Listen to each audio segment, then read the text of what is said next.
All right. Hey, everybody, and welcome back to Cool Beans Hot Stuff. Today, we're doing something a little bit different on this channel than what I usually do on Wednesdays. So, what I do on this channel is I mostly just take time to research things that I don't know anything about, right? I do that in my spare time, anyways, and I thought it would be fun to have a channel where I research shit that I don't know anything about. And, maybe people could come in, hang out, teach me something about it if they know something about it, give me some sources if they know anything about it, and have a conversation, right? So that was the point of this channel when I originally started it a few months ago. And the way that it works is every Monday, Tuesday, Wednesday, Thursday, Friday, I do a different topic, right, that I research. And Mondays, like, is Mental Health Mondays. I always been going on my own, like, mental health journey, always trying to broaden my horizons and learn new shit about that. So that's what I'm doing on Mondays. Tuesdays, I'll stream for a couple hours. It's called Terrifying Tuesdays because I like spooky shit. So I do anything from creepy pastas to cryptozoology, that kind of stuff on Tuesdays, haunted houses, all that good shit. And Wednesdays was Wildlife Wednesdays, where I researched animals because animals are cute and shit. So who doesn't love animals, right? And then Thursdays was Conspiracy Theory Thursdays, where I go over some new crazy conspiracy theory that's out there and look up all the information that I can find on it and share it with you guys, and we come to some kind of conclusion on whether we think it's real or not, whatever. And then Fridays I talk about movies. That's my Film Buff Fridays, I call it. And now I'm doing film theory on my Fridays because I don't know anything about film theory, right? So I research film theory on Fridays. And for Wednesdays, Wildlife Wednesdays, as it turns out, y'all don't seem to like no animals. Those poor cuddly bitches. Nobody gives a fuck about them. Yeah, that was my lowest day. It was like 0 views. Like nobody came in on Wednesdays except for Cutie Pie. My Cutie Pie. My Cutie Pie is always there. She's always watching. I know you're watching now, Cutie Pie. I'm a #1 fan. But everybody else was like, no, don't give a shit, bro. Don't care about your animals. So fuck off with that. So, okay. So kick the animals to a curb. All those cute little puppies and kittens, get them out of here. And I thought, well, what can I do differently on Wednesdays that would be a little more entertaining? And I thought, politics. That's a great one. Everybody loves to just choke each other over politics, right? It's a fucking free for all out in this bitch. Way better than the cute, cuddly puppies and kittens, yeah? So now, for the record, I'm not about that. I don't actually know a lot about politics, which was kind of why I thought this would be a fun thing for me to do, right? Because you should probably know about politics. It's kind of important, It sucks to grow up and be an adult, but at some point you have to, and that does involve knowing something about politics. Yeah. Okay, so I should probably research more about politics since I don't really know what the fuck is going on. Yeah. And I am assuming there's a lot of people out there that are in the same boat that I'm in. They don't know. They're like, well, I don't know shit about it neither, bro. So, okay, we can learn together. And that's what this is supposed to be. So that's what I thought I would be doing with my Wildlife Wednesdays. Or now, and I actually don't have a name for it yet. I was thinking Newsroom Wednesdays. Yeah, it doesn't ring like Wildlife Wednesdays, but it's not bad. It's not bad. Okay, if you're watching this live or if you see this on YouTube, throw down in the comment section, or if you're on, I'm on Twitch, YouTube. What's the other one? Oh, X.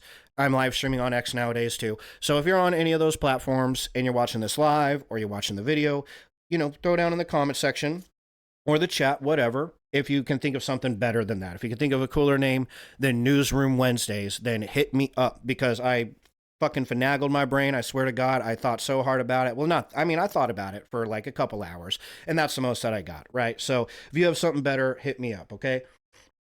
So today is my first ever Newsroom Wednesdays, tentatively titled, right? Okay. And I was like, so what am I going to research for today?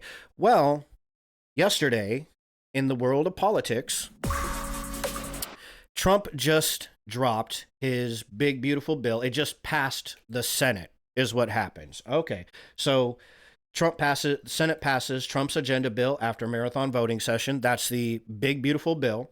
And I don't know jack shit about that. I don't know what is in this big, beautiful bill. To be honest with you, people were calling it the big, beautiful bill. And I figured that was just like a nickname or some shit. It was just like a funny nickname. I didn't know it was actually called the Big Beautiful Bill, but that's a thing. That's what it is. Ooh, you guys are lucky I caught that burp. That was a nasty one, but I got you. I got you. So yeah, okay. They passed the Big Beautiful Bill yesterday. What does that mean? Right. So what's in the bill? Kind of a big deal. Kind of important to know. I did notice too. Everybody is pissed about it. Pissed about it. They like it. They're fighting about it. This guy over here, Bernie, look at that face. He's angry. He's like, fuck this. I can't do the Bernie voice, but you can imagine it. This woman, I don't know how she feels. We're going to find out. But everybody either loves this bill or they fucking hate this bill. It's coming from left and right everywhere, And I thought, ooh, nice and juicy. Okay, this is a great first topic. All right, everybody's pissed about it, or for one reason or another, or they love it, or this or that, whatever. But it's very, what's the word? Not controversial. Polarizing. That's the word I'm looking for. Polarizing. This is a very polarizing bill. All right, so let's go ahead and learn about it. I thought, well, this would be a great topic to start with. What I thought the rundown for today would be, or what I was envisioning, okay, since I'm just learning about this, is we're going to go through, hear from some different people, okay, Mr. Bernie here, CBS News, and a couple other people. I know we got the Young Turks up here, and, a bunch of whoever that lady is, The Hill, Thomas Massey, and Theo Vaughn, and a whole bunch of other people. We're going to just go through, see what these people like, don't like about the bill, hear their thoughts on it. And then we got the bill right here. And we're going to go find what they say they don't like about the bill in the bill, read it for ourselves so we know what is in the bill, what is in the bill, right? And then we will look up some videos if we can find them, or some articles, whatever we can find, to give us an idea of what the repercussions of this thing in the bill will be, whatever it is, right? So like, we're going to watch a video here.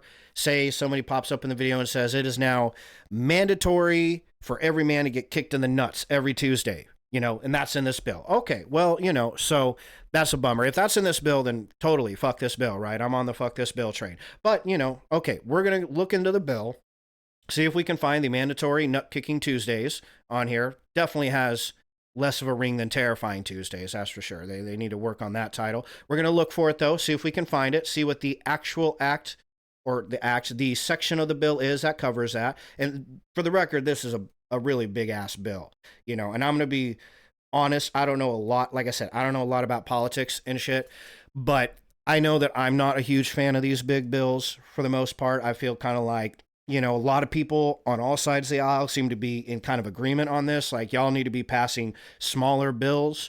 I don't know why they don't.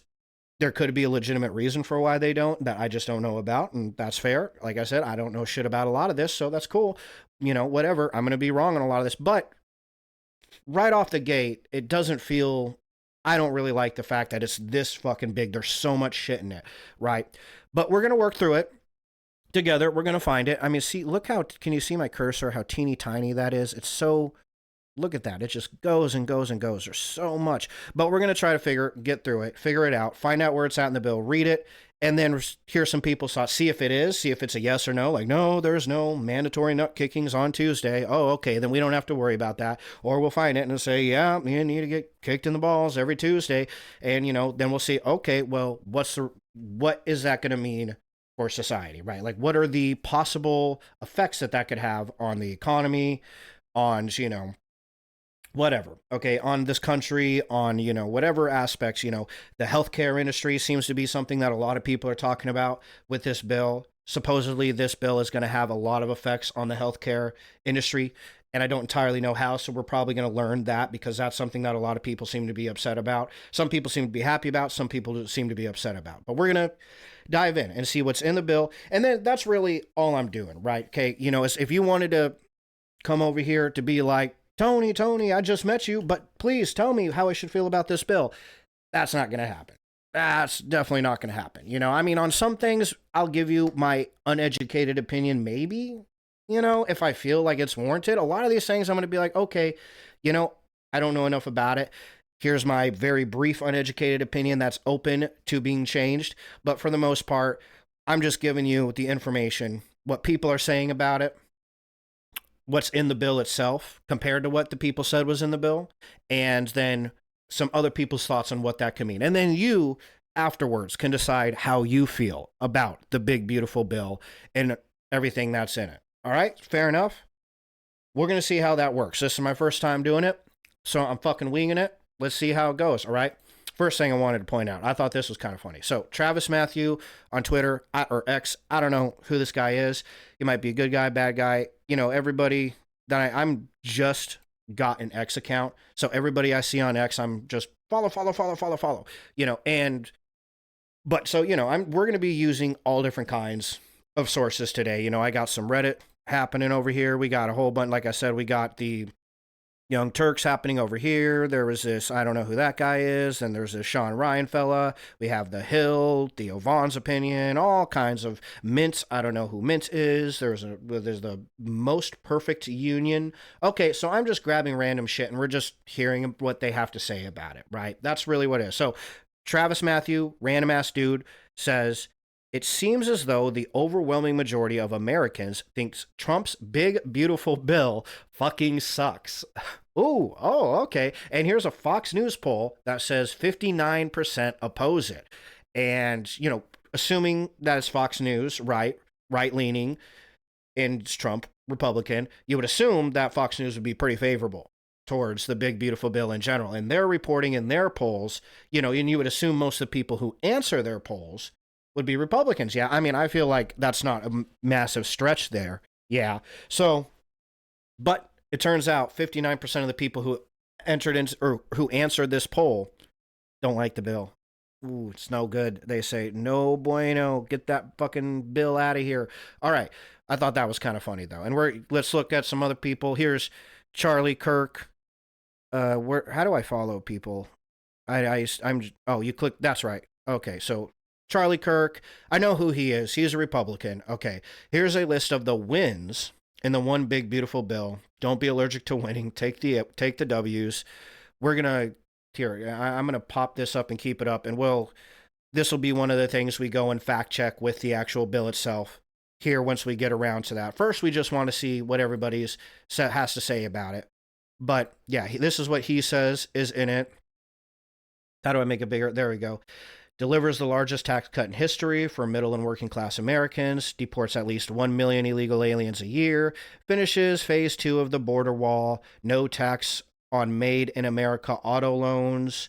It does say no tax on overtime, which I like. Ooh, that's good. My cutie pies got a whole bunch of overtime coming up, unfortunately, mandatory overtime happening next week. So hopefully, you know, if that's the real deal, that's actually in the bill and it gets passed and whatever, then, you know, probably not by next week, cutie pie, sorry to tell you, but here soon she'll be getting no taxes on that overtime, and that would be awesome. So I'll cross my fingers for that one. But yeah, okay, so there's some wins.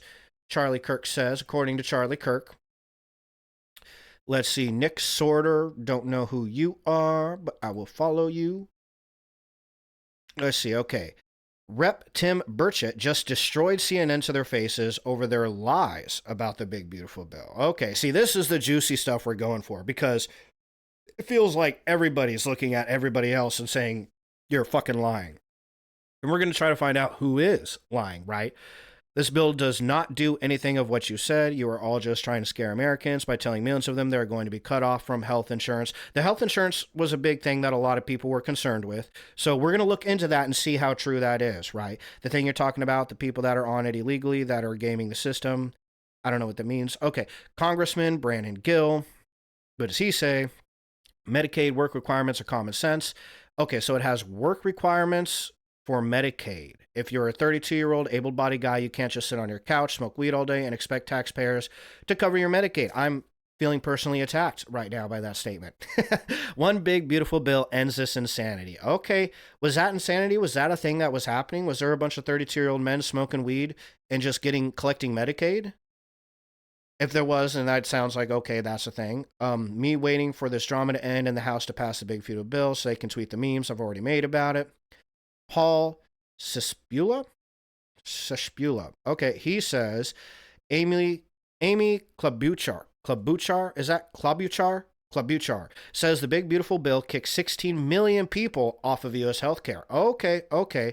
So that's one of the claims that they're making. Ooh, that's a lot of people off of healthcare. And I can tell you, healthcare is a thing that is expensive. It's pretty darn expensive. Healthcare is certainly something that could use a little change up here in this country. From my interactions with it, there's been some moments there where I was like, fuck, I wish this was easier to have. So she said doesn't say Americans. That's because many of these people she's talking about are illegals. The rest are freeloaders. Okay? So that is according to whoever that feller is. The big beautiful bill increases funding for ICE from $2 billion to $45 billion. Holy shit. Wow. Okay. Thanks to Chuck Schumer, Democrats are forced to read the definition of a woman included in the big beautiful bill. I meme, therefore I am. That's kind of a funny. Okay. John Jackson, I wasn't a big fan of the big beautiful bill until I heard every Democrat screeching about it as if their hair was on fire. Okay. Well, yeah, I know Marjorie Taylor Greene. Carlos Turcos, Congressman Thomas Massey says he has 10 House Republican members who will vote no on the big beautiful bill. Okay. Massey is blocking border security and President Trump's work. Well, why is Thomas? We will get into why Thomas Massey doesn't like it. Actually, I have a video up here that we're going to get into in a moment. Thomas Massey and Theo Vaughn agree on why the big beautiful bill is bad, with Robbie Soave on the rising. I forget how to say that guy's name. He's that innocent looking little white kid. Okay, so let's just go over the little information on this. Okay. Johnson says floor vote on Trump's agenda bill could come Thursday at the latest. Okay, so House Speaker Mike Johnson said tonight that a floor vote on President Donald Trump's sweeping tax and spending cuts bill could come Thursday at the latest. And then he goes on to say there's a bunch of weather and shit that's fucking it up. Johnson's comments come as House lawmakers race to get back to Congress. Storms across the East Coast have canceled or delayed flights for at least a handful of members. Yes. Okay, and then J.D. Vance was the last person to meet with Murkowski before she voted yes on Trump's agenda bill. So the gist that I get from that, well, we'll read it. Vice President J.D. Vance, who cast the tie-breaking vote to push President Donald Trump's policy agenda over the finish line in the Senate, was the last person to meet with Senator Lisa Murkowski of Alaska before she ultimately tipped her favor toward the bill. Okay, so I did know that J.D. Vance was tiebreaker on this. And tiebreaker, I don't know what that entirely means, but it sounds like it means obviously you need a tiebreaker. It means that it was close, right? I don't know if that was by party lines or not. We can probably look that up, right? Let's look that up real quick. That's the news, or that's where it's heading. So it's heading to the House. Hopefully Thursday will be the day that they vote on it, depending on the weather, right? So let's Google this shit. How every member of the Senate voted on the big beautiful. I always have to sound out beautiful. I have to say beautiful. And then I get it right. Beautiful bill. Okay. How each senator voted on Trump's bill agenda. Awesome. Okay, the U.S. Senate narrowly passed President Donald Trump's agenda bill Tuesday after a weekend of negotiations and a marathon voting session on amendments.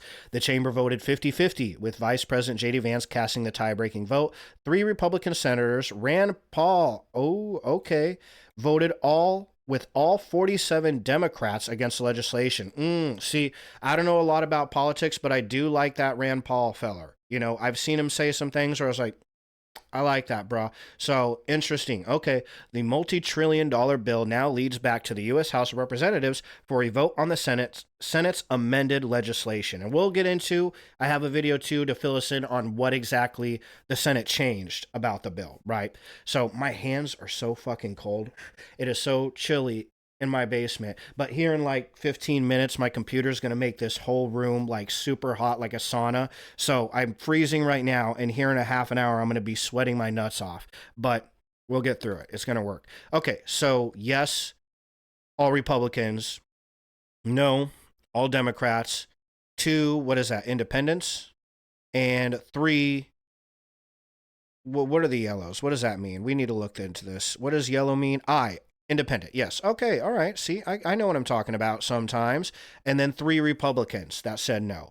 And the 3 Republicans that said no were Susan M. Collins from Maine, Rand Paul from Kentucky, and Tom Tillis from North Carolina.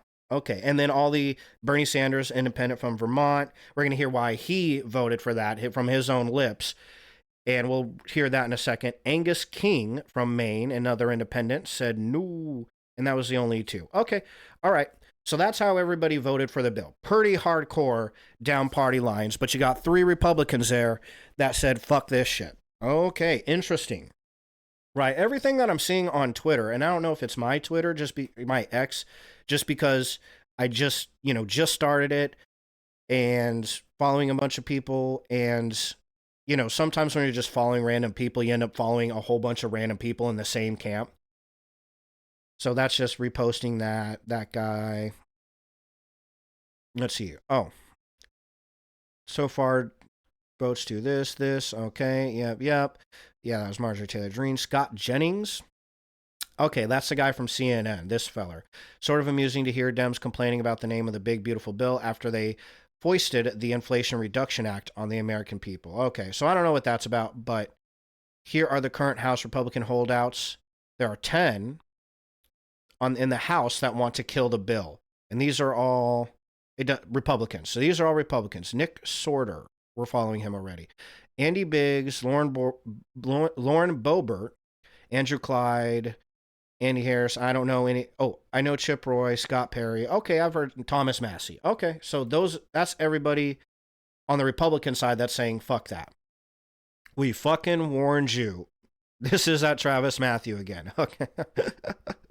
All right.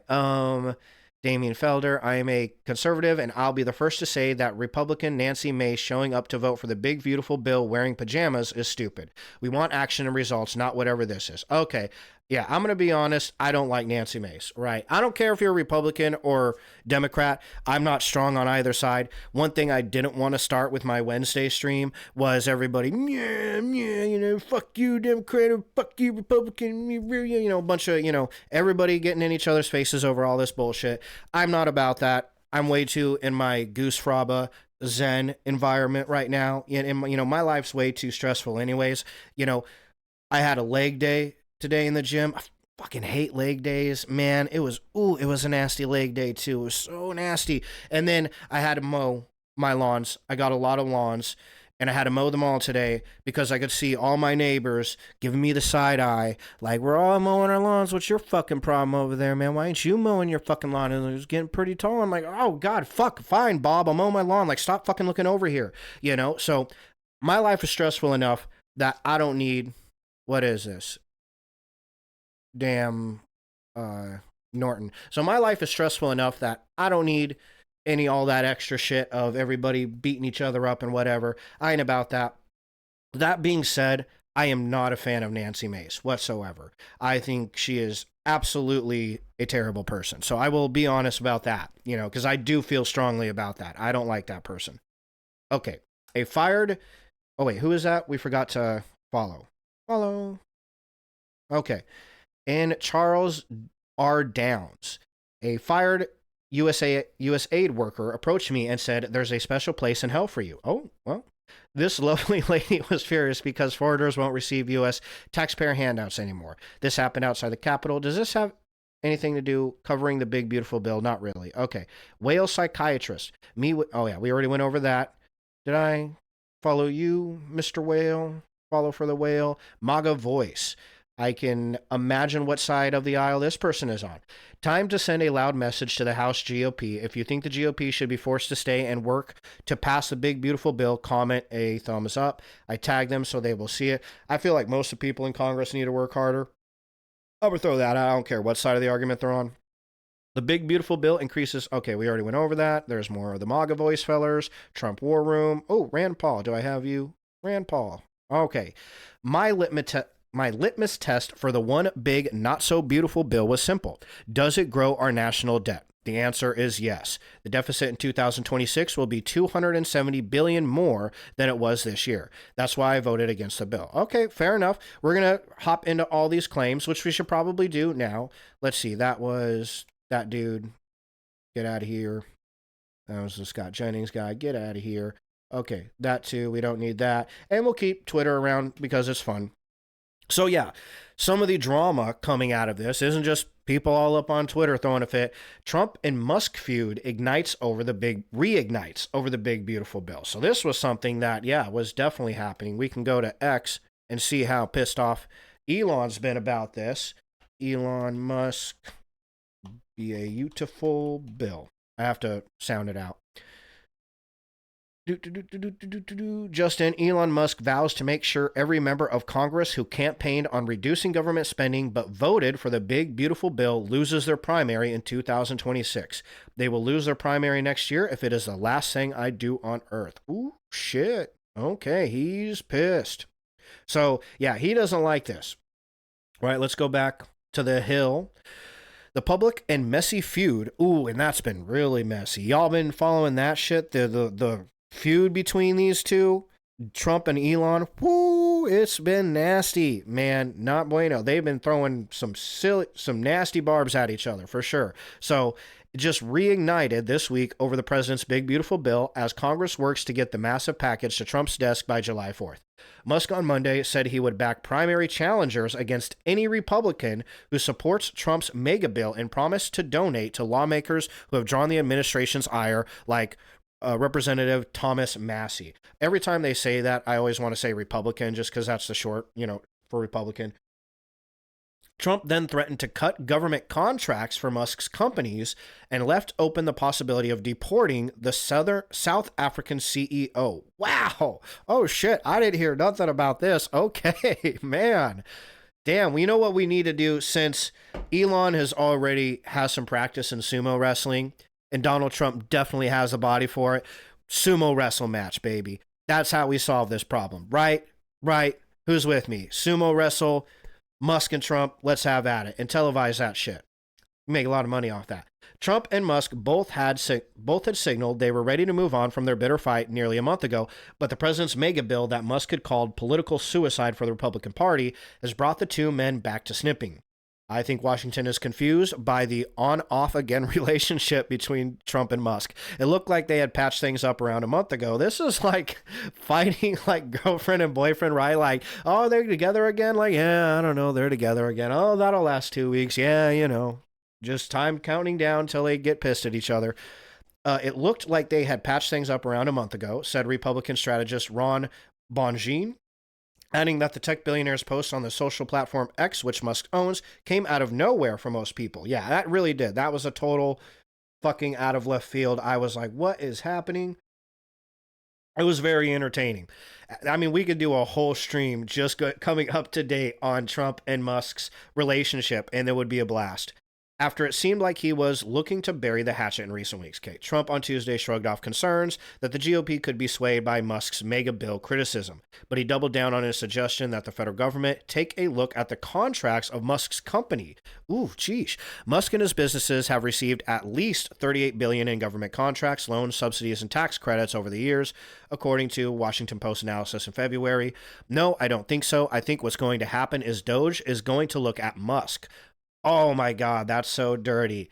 That is dirty. He started it, and now it's getting turned against him. Oof. Oh no. And if Doge looks at Musk, we're going to save a fortune, Trump said during a visit to a new migrant detention facility in Florida. Oh, I did hear about that. I almost did today's stream on that new detention facility, but there just wasn't as much information about it. Long story short, they got a new detention facility in Florida, and it's surrounded by alligators. They call it Alligator Alcatraz, which is that is clever naming. That's much better than my naming of my Wednesdays for sure. I got to give him that. I don't think he should be playing that game with me. Ugh, geez Louise. Okay. So, yeah, they're more and more about how they don't like each other now. They're pissed at each other. Okay, these things happen. Let's see what Bernie Sanders has to say about this, right? And here, we'll start actually looking into the bill, right? And I guess fact-checking to the best of our ability, when, if and when, because I haven't watched this clip, I don't know what Bernie says. If he just says, "Hey, this is shitty for America," well, we can't really fact check that. So I'm not going to like try to fact check old Bernie Sanders here on that one. But if he says this is the thing I don't like about it, then we'll run through and see what we can find. You know, as we will with CBS here coming up, and whatever this live now from Fox. And then whoever this person is, what is this? Let's be honest. Oh, no, back up. About to shred President Trump's big, Who beautiful. is this person? I don't know. Oh, this is Fox again. Okay. Well, we might only do one of the Fox things. I'm not going to just do multiple because we got a lot of other people here. I'm interested to see what Thomas Massey and Theo Vaughn have to say about it. I don't know what Mint is, but I want to hear what they have to say about it too. So let's start here with Bernie Sanders. Bernie Sanders slams Trump's big, beautiful bill as a horrific piece of legislation. Okay. And here, I'm going to flip-flop over to my YouTube screen. I know y'all love my beautiful face, but it makes it hard to focus on Bernie Sanders because I just drown him out with my handsomeness. So check it out. We're here at our nation's capital. I've been on the floor for the last 9 or so hours dealing with amendments to what, in my view, is the most dangerous and destructive piece of legislation in the modern history of America, and that is Trump's. Oh, wow. That's pretty serious. What did he call that? The most destructive piece of the most dangerous and destructive piece of legislation In the modern history of modern America, history. Oh, damn. Okay. Big, beautiful bill, which is beyond words a disaster. What this bill will do is give massive tax breaks to billionaires, close to $1 trillion, and then at the same time make horrific cuts to Medicaid, to nutrition, to education. So Okay. So that is a common one that we're hearing from people. Cuts to Medicaid, nutrition. I don't know about nutrition and education, but the Medicaid, we've already heard that one. Okay, that was an article ago. We heard that, right? And tax cuts for billionaires. Okay. in many sense, this is a massive transfer of wealth from low-income and working people to the people on top. If you can believe it, hear this. What this bill does is throw 16 million Americans off of the health care that they currently... Remember that tweet? Let's go back. This was referenced. I wanted to point it out because this person who... Oh, get out of here. Okay, John Jackson. There was somebody who... Here, Amy Klobuchar, whatever your name is. Somebody had commented on her. Wait, what is this? Massey's diet plan. The big, beautiful bill is 1,050 pages of bloated spending. Yeah, that's a lot of pages. I'm not too comfortable with that either. Massey's plan is to cut waste, slash taxes, and serve real border funding with a side of no pork. So the big, beautiful bill, more IRS agents, FBI, DOJ funding, and then week 1 of fiscal responsibility. Here's Uncle Sam all cut up. Okay, all right. That the person who was talking about Amy Klobuchar, right?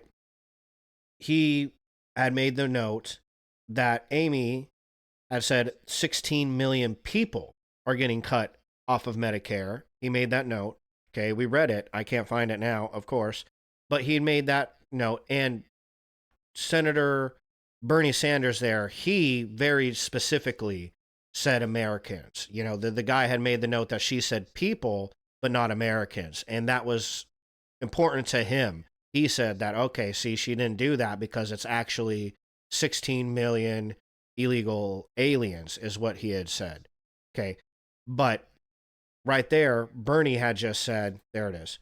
Notice she didn't say Americans. That's because many of these people she's talking about are illegals. Okay. But what's his face there? Bernie, good old Bernie, he said, not Americans right there. 16 million Americans. So he made the distinction. So one of them's got to be full of shit, right? It's either 16 million Americans or 16 million people, a large portion of which are illegal aliens. Okay, it's one or the two. Both these people can't be right. So we're going to look for that. We're going to check that out. The cuts to Medicaid and the Affordable Care Act There are studies out there which suggest, I mean, this is just almost unspeakable, that some 50,000 Americans will die every year unnecessarily because that's right. of the health care that they lose. On top of that, We're actually going to talk about that here in a second. cuts to nursing Because I got something good for you guys. Ooh, something good. homes and to community health centers that are dependent on Medicaid funding. So this is really what Trumpism is all about. If you're rich and if you're powerful and if you make big campaign contributions, you're going to get a very large tax break. But if you're a working person and you're low income, you can't afford, multi-million-dollar campaign contributions, what's going to happen to you is you're going to lose your health care, your kid's not going to be able to get an education, and there will be hungry children in this country who will not get the food they need. So this is truly an obscene and disgusting piece of legislation. So we've been on the floor now for 9 hours. There are 2 Republicans out of 53 who have said they're voting no. Will 2 more vote no? That is the question. We don't know the answer to that. I suspect probably not, but who knows? Some of these senators are beginning to hear from the people in their own state. So let's keep our fingers crossed. Let's hope we can defeat this horrific piece of legislation. Thanks. So, spoiler alert, that did not happen. It did pass. It did pass the Senate. Okay, so unfortunately for Bernie there. So I knew what Bernie was talking about there. Let's see. Let's go back. How many was it? 50,000. Okay, yes. Here's the claim again. Because of the health care that they let's lose go on back. top of, because of the health care, 1,000 Americans will die every year unnecessarily because of the health care that they lose. On top of that, massive cuts to nursing homes and to community health centers that are dependent on Medicaid funding. So this is Okay. So that's not good. That's definitely not good. Yeah. Any bill, man, fellas, people who are listening, any bill that, is going to result in 50,000 people fucking dying because they can't get health care seems like a bad deal to me. Okay. That seems shitty for sure. So I did know about that because of good old fashioned Reddit. Now, for the record, I am not going to Reddit for the information, okay, because it's Reddit, all right? Like, I ain't going to Twitter, Reddit, Rumble, whatever, for the information, okay? We're trying, we'll look at some articles, and then we'll see some videos of people, and then we'll look to the actual bill, right? But I did stumble upon this Reddit new study. Trump's big, beautiful bill will cause over 51,000 additional Americans to die each year. So 51,000, it's the same thing that they're talking about, that Bernie Sanders is talking about. And I know this because if you click the link, oh, shitballs, I already got out of it. Damn it. Well, there's a link on that Reddit that goes to this. Bernie Sanders, U.S. Senator for Vermont. New study, Trump's big, beautiful bill will cause over 51,000 additional deaths, additional Americans to die each year. Okay, so this is from sanders.senate.gov. It's a press release, okay, June 3rd. All right, June 3rd? Is it 3rd? What the? July. Oh, okay, so this was a while ago. All right. Washington, June 3rd. Bernie Sanders, ranking member of the Senate Health, Education, Labor, and Pensions Help Committee, issued the following statement in response to new calculations from Yale University and the University of Pennsylvania, finding that more than 51,000 additional Americans will die each year if Trump's big, beautiful bill is signed into law. So that's the study that he's claiming, that he's quoting, and it's by Yale and the University of Pennsylvania. Let's be clear, the Republican reconciliation bill, which makes massive cuts to Medicaid in order to pay for huge tax breaks for billionaires, is not just bad public policy. It is not just immoral. It is a death sentence for struggling Americans, Sanders said. If this bill becomes law, more than 51,000 Americans will die unnecessarily each and every year. That's not Bernie Sanders talking. That is precisely what experts at Yale and the University of Pennsylvania have found. Okay. In other words, when you throw 13.7 million Americans off the health care they have, as the CBO has estimated, when you increase the cost of prescription drugs for low-income seniors and when you make nursing homes throughout America less safe. Ooh, I just saved you from that cough. I almost coughed right in your fucking face, but I got you. I got you. Now, I'm going to be honest. That last claim was a little nebulous.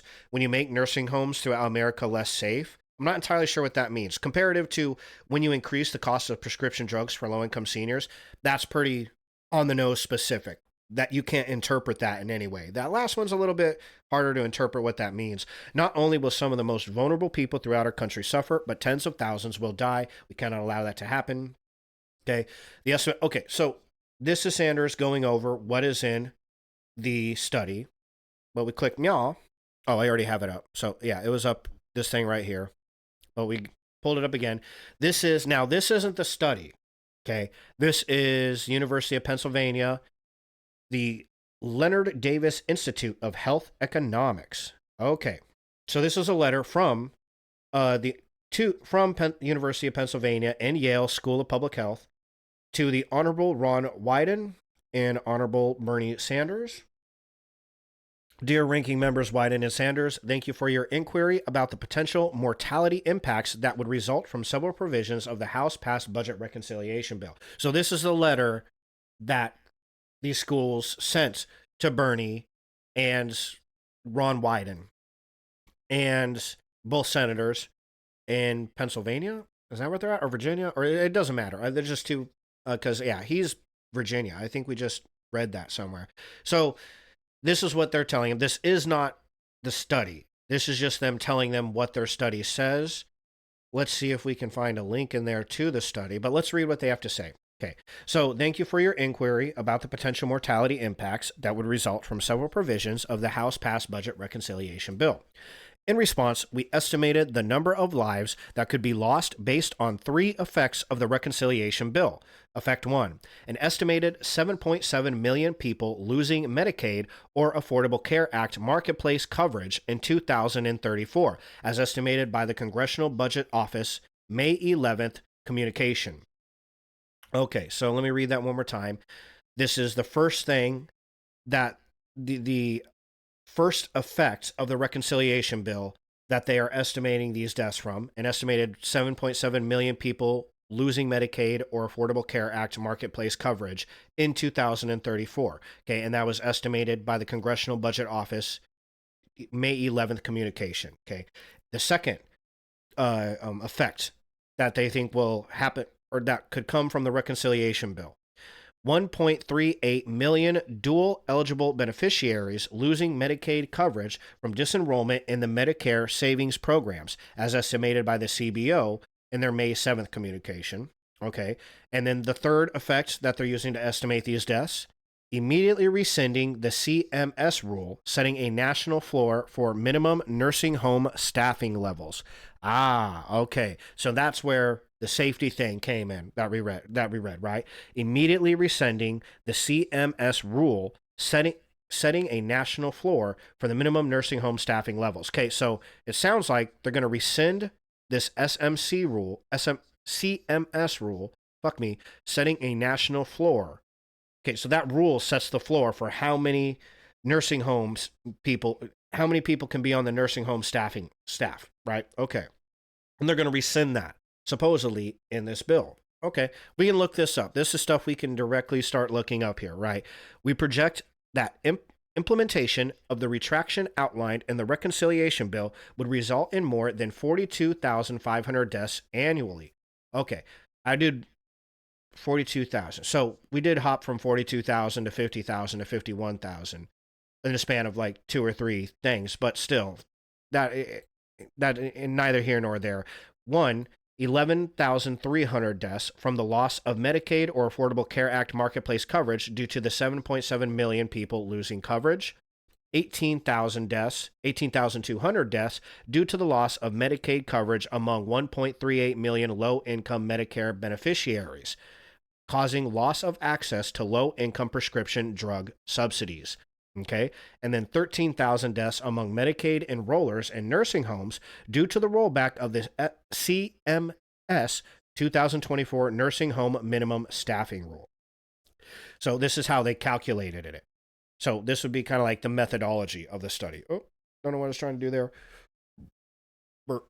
To calculate these, we used peer review estimates of the relationships between mortality and one, the loss of Medicaid coverage for adults aged 19 to 64. So we use peer-reviewed estimates of the relationships between mortality and first, the loss of Medicaid coverage for adults aged 19 to 64. Two, loss of Medicaid coverage for low-income Medicare beneficiaries through the low-income subsidy. And three, rescinding minimum nursing home staffing levels for total nurse staffing hours per resident day. So rescinding the minimum nursing home staffing levels for total nurse staffing hours. Okay, so they rescinded the minimum level of hours per day, per resident day. Okay, we applied these estimates to the number of people at risk from these provisions because each of these three provisions affect distinct groups. One, individuals who lose all Medicaid coverage. Two, community dwelling individuals who lose Medicaid coverage but retain Medicare coverage. And three, individuals residing in nursing homes with lower staffing levels. We sum these projections together to a total number of 42,500 deaths in 1 year. In addition, the proposed bill fails to extend the enhanced ACA premium tax credits. Expiration of this policy is expected to lead to the loss of insurance for another 5 million people, bringing the total number of uninsured individuals to 13.7 million. We calculate that this retraction will cause an additional 8,800 deaths. That's where they got 50,000. Okay, 8,800, 42,000, right? Math. Together, we project that these changes will result in 51,000 preventable deaths. Further details on these calculations are available in the notes and supplemental documents linked below. Ooh, yay! We would be happy to discuss these findings or provide additional information that might be helpful. Okay, so here's the documents, I'm assuming, that they mean below. Further details on these calculations are available in the notes and supplemental documents below. So I'm assuming that's these. Or these, yeah. Let's go back to the site where they cite this. Okay, there's the little itty baby 4 right there. Oh, okay. Low income subsidy is provided automatically to Medicare beneficiaries who have Medicaid. Consequently, loss of Medicaid coverage often leads to the loss of low income subsidy. Okay. So this right here is some pretty good shit. I'm excited that they have this. We're going to get into this in a minute. I might even save that for the end of the stream so we can hop into those specific documents and see how they came to these calculations, these conclusions, right? Because that is important. But that's where that number comes from, okay? That number that Bernie Sanders gave you, this is where it comes from. This is the study that it comes from. They don't have a link to the study, it looks like. They just have a link to the sources that they used in the study. But they give us the methodology here, right? So they do tell us, how they calculated this. That's at least the calculations that they used. Okay, so let's save this for a little bit later. Now, I did want to, because immediately we can automatically get to the bill, to the big, beautiful bill, and look for CMS rule setting. Okay, did they have a name for the rule? The CMS 2024 Nursing Home Minimum Staffing Rule. Okay, so we can look for that in the actual big, beautiful bill and see if we find that and see if we can find it in here and what exactly they do with it. That's what I'm trying to say. Okay, I'm also trying to look for Cutie Pie, are you there? Are you watching? Oh, never mind. I got it. Ooh, my Cutie Pie just showed me how to use the finds button. And so super stoked about that. What kind of noise did my computer just make? Computer, what's your deal? Oh, that's not the finds. Okay, hold on. Control, no. Is it? Oh, Windows. Oh, no, that's not it. Okay. Alt? No. I don't even want to press the function. Oh, function. Yep. Did something up there. Okay. You know what? Find on PC. Find function. This is the first PC I've ever owned. Okay, so fucking sue me. Control F. Well, that's, you son of a bitch. That's what I was doing. Control F. Okay. CM. Okay, let's just type in nursing home. That's what happened. Nursing home. Okay. So here is, we have one of four. Section 71108, revising home equity limit for determining eligibility for long-term care services under the Medicaid program. That's not exactly what we need. This is revising home equity limit for determining eligibility for long-term care services under the Medicaid program. So this paragraph shall not be construed as permitting a state to determine the eligibility of an individual for Medicare for medical assistance with respect to nursing facility services or other long-term care. Okay, so that we don't need that. We don't need that. Ah, here we go. I love that. I can go over here super fast, go to it. Somewhere in this area. Where are you? Nursing, nursing, nursing. I'm not seeing the word nursing anywhere in this bitch. There it is. Okay. An intermediate care facility for individuals with intellectual disabilities, inpatient psychiatric hospital services, or such other services of similar acuity, including outpatient care relating to other services specified in this subclause, as such individuals reside in a county in which there exists an emergency disaster. Okay, short-term hardships event. Okay, that's short-term hardship event. We don't need that.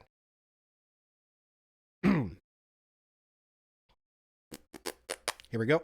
The state establishes need-based criteria for determining whether an individual described in Clause 3 requires the level of care provided in a hospital, nursing facility, or an intermediate care facility for individuals with developmental disabilities under the state plan or under waiver of such plan. No, we don't need that either. Okay, so nursing did not work. Let's go nursing staff. Boom, boom, boom, boom, boom. Okay, yeah, my computer didn't like that. What about staff? There's four. Okay. Oh, here we go. Moratorium on implementation of rule relating to staffing standards for long-term care facilities under the Medicare and Medicaid programs. There we go. Finally. Woo. Where have you been all my life? Okay, and let's keep going. Oh shit. What section was that? It is going to be easier for me to just scroll through the sections until I find it. We're going to get there. We're going to figure it out. I just have to scroll in the right direction first. Here we go. Okay, section 1111. Okay, section 71111.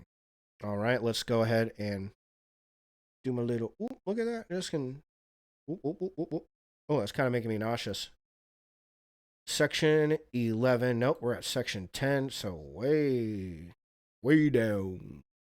Keep going. Okay, this is going to take a minute. Where are we at? Nope, that's 7. Okay. Oof.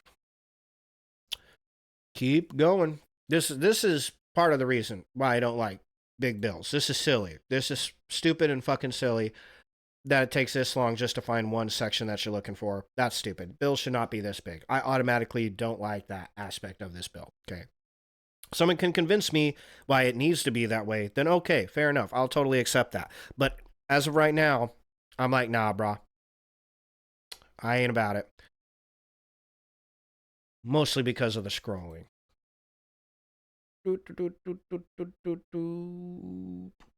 7055. Oof, we are a ways away. Okay, keep it coming. Keep it coming. Let's see, are you close? Where are you at? 71111.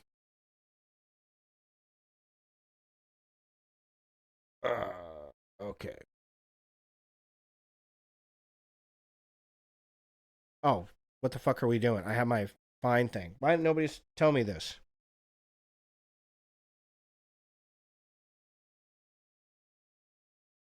My cutie pie is usually here to tell me when I'm doing something stupid. Okay.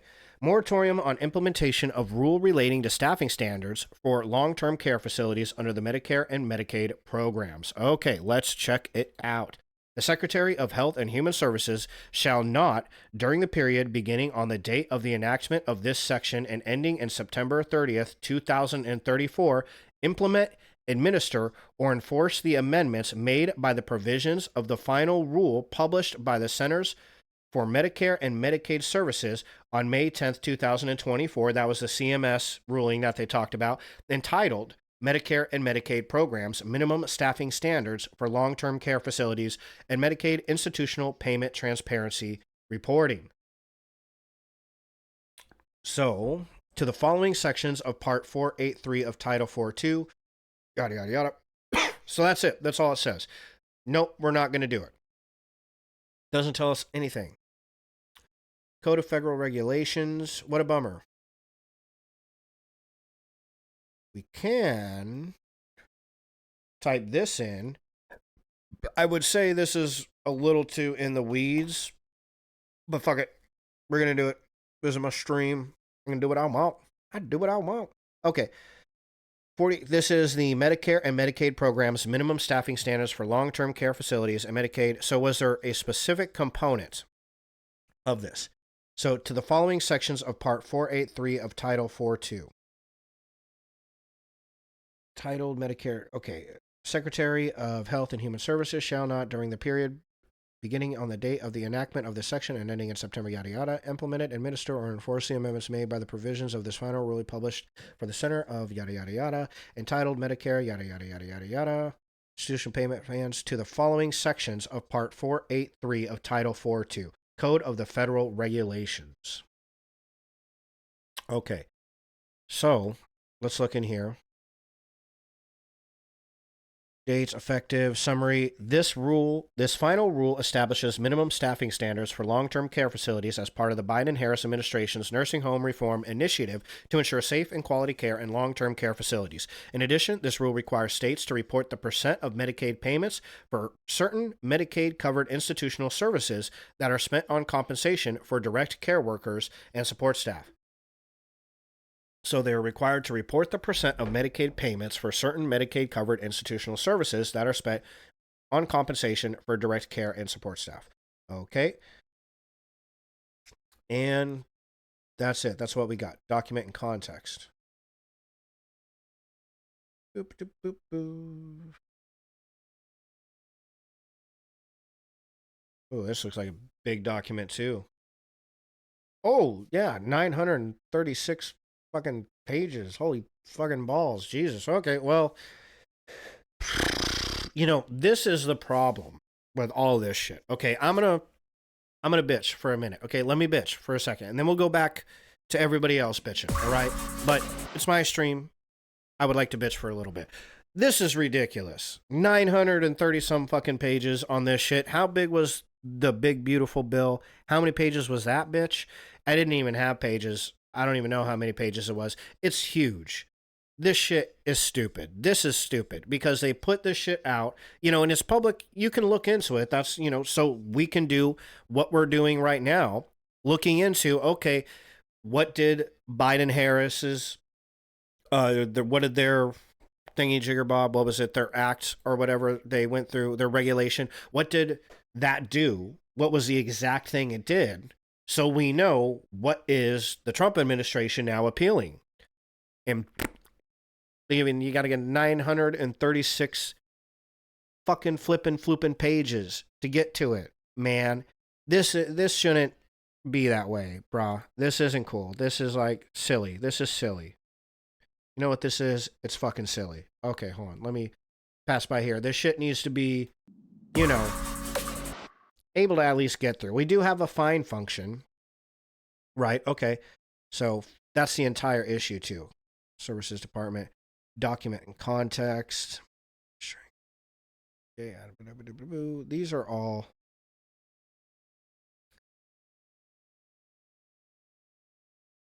And CFR citation. Reference title and part number from the Code of Federal Regulations and standard citation format. For example, search field operator example is citation. Okay. So these 483, 442, 438, 483. CFR. Okay. 483.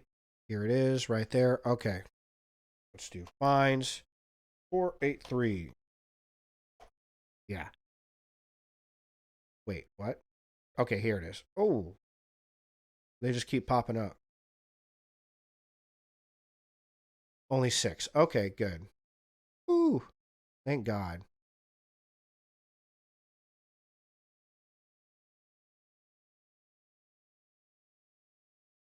Holy balls.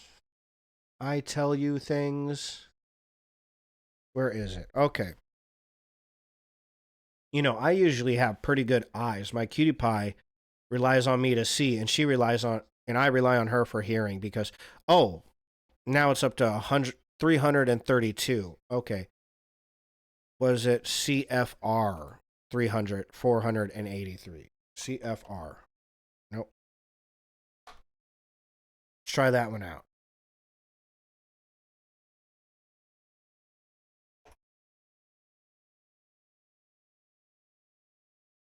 Nothing?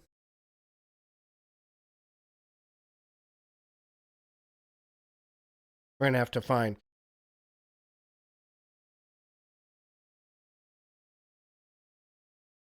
Sorry. I had a bunch of nasty human noises. Oh, look at that. Okay. Okay, we are specifying that facilities must provide at a minimum 3.48 total nurse staffing hours per resident day. Okay, of nursing care with 0.55 registered nurse HPRD and 2.45 nursing assistant RHPD. And what does RHPD mean? Is that hours per resident day. Okay. We are defining hours per resident day as staffing hours per resident per day, which is the total number of hours worked by each type of staff divided by the total number of residents as calculated by CMS. We note that while the 3.48 total nurse staffing, 0.55 RN and 2.45, that's registered nurse nursing assistant standards, were developed using case mix adjusted data sources. The standards themselves will be implemented and enforced independent of a facility's case mix. Okay.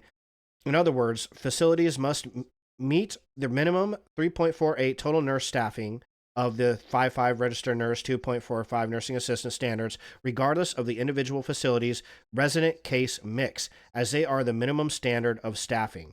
If the acuity needs of residents in a facility require a higher level of care, as the acuity needs in many facilities will, a higher total RN and NA staffing level will likely be required. As further described below, the minimum staffing standards is supported by literature evidence, analysis of staffing data and health outcomes, discussions with residents, staff, and industry, and other factors. Each of the minimum staffing requirements independently supports resident health and safety and is evaluated separately. Therefore, compliance with the 24/7 registered nurse requirement does not simultaneously constitute compliance with the minimum 3.4 hours per resident day total nurse staffing standard. The 0.55 registered nurse or 2.5. Wait, okay, so each of the minimum staffing requirements independently supports resident health and safety and is evaluated separately. Therefore, compliance with the 24/7 registered nurse requirement does not simultaneously constitute compliance with any of these things. Similarly, but separately, a minimum number of total nurse staffing, including registered nurses and nursing assistant hours per resident. God damn it. Oh. Ooh, jeez. I'm choking on fucking air over here. I'm not used to talking. My voice is getting used to actually talking to people. I spend most of my day talking to nobody, so I'm a hermit. So, all right, okay.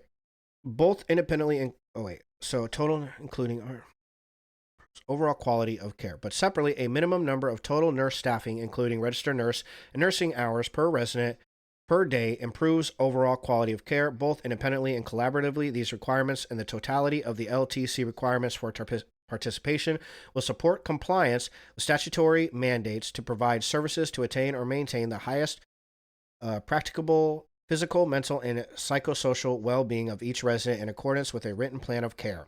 The resulting evidence-based final rule appropriately prioritizes quality and safety of care gains from establishing minimum standards for nurse staffing, including registered nurses and nursing assistants, with a particular emphasis on the direct care of delivered at the bedside. and effective implementation of these new requirements. These new required minimum staffing will increase staffing in more than 79% of nursing facilities nationwide, and the specific RN and NA requirements exceed the existing minimum staffing requirements in nearly all states. Okay. We remain committed to continued examination of staffing thresholds, including careful work to review quality and safety data resulting from initial implementation of the final rule and robust public engagement. Should subsequent data indicate that additional increases to staffing minimums are warranted and feasible, we anticipate that we will revisit the minimum staffing standards to shift them toward the higher ranges supported by the evidence with continued consideration of all relative factors.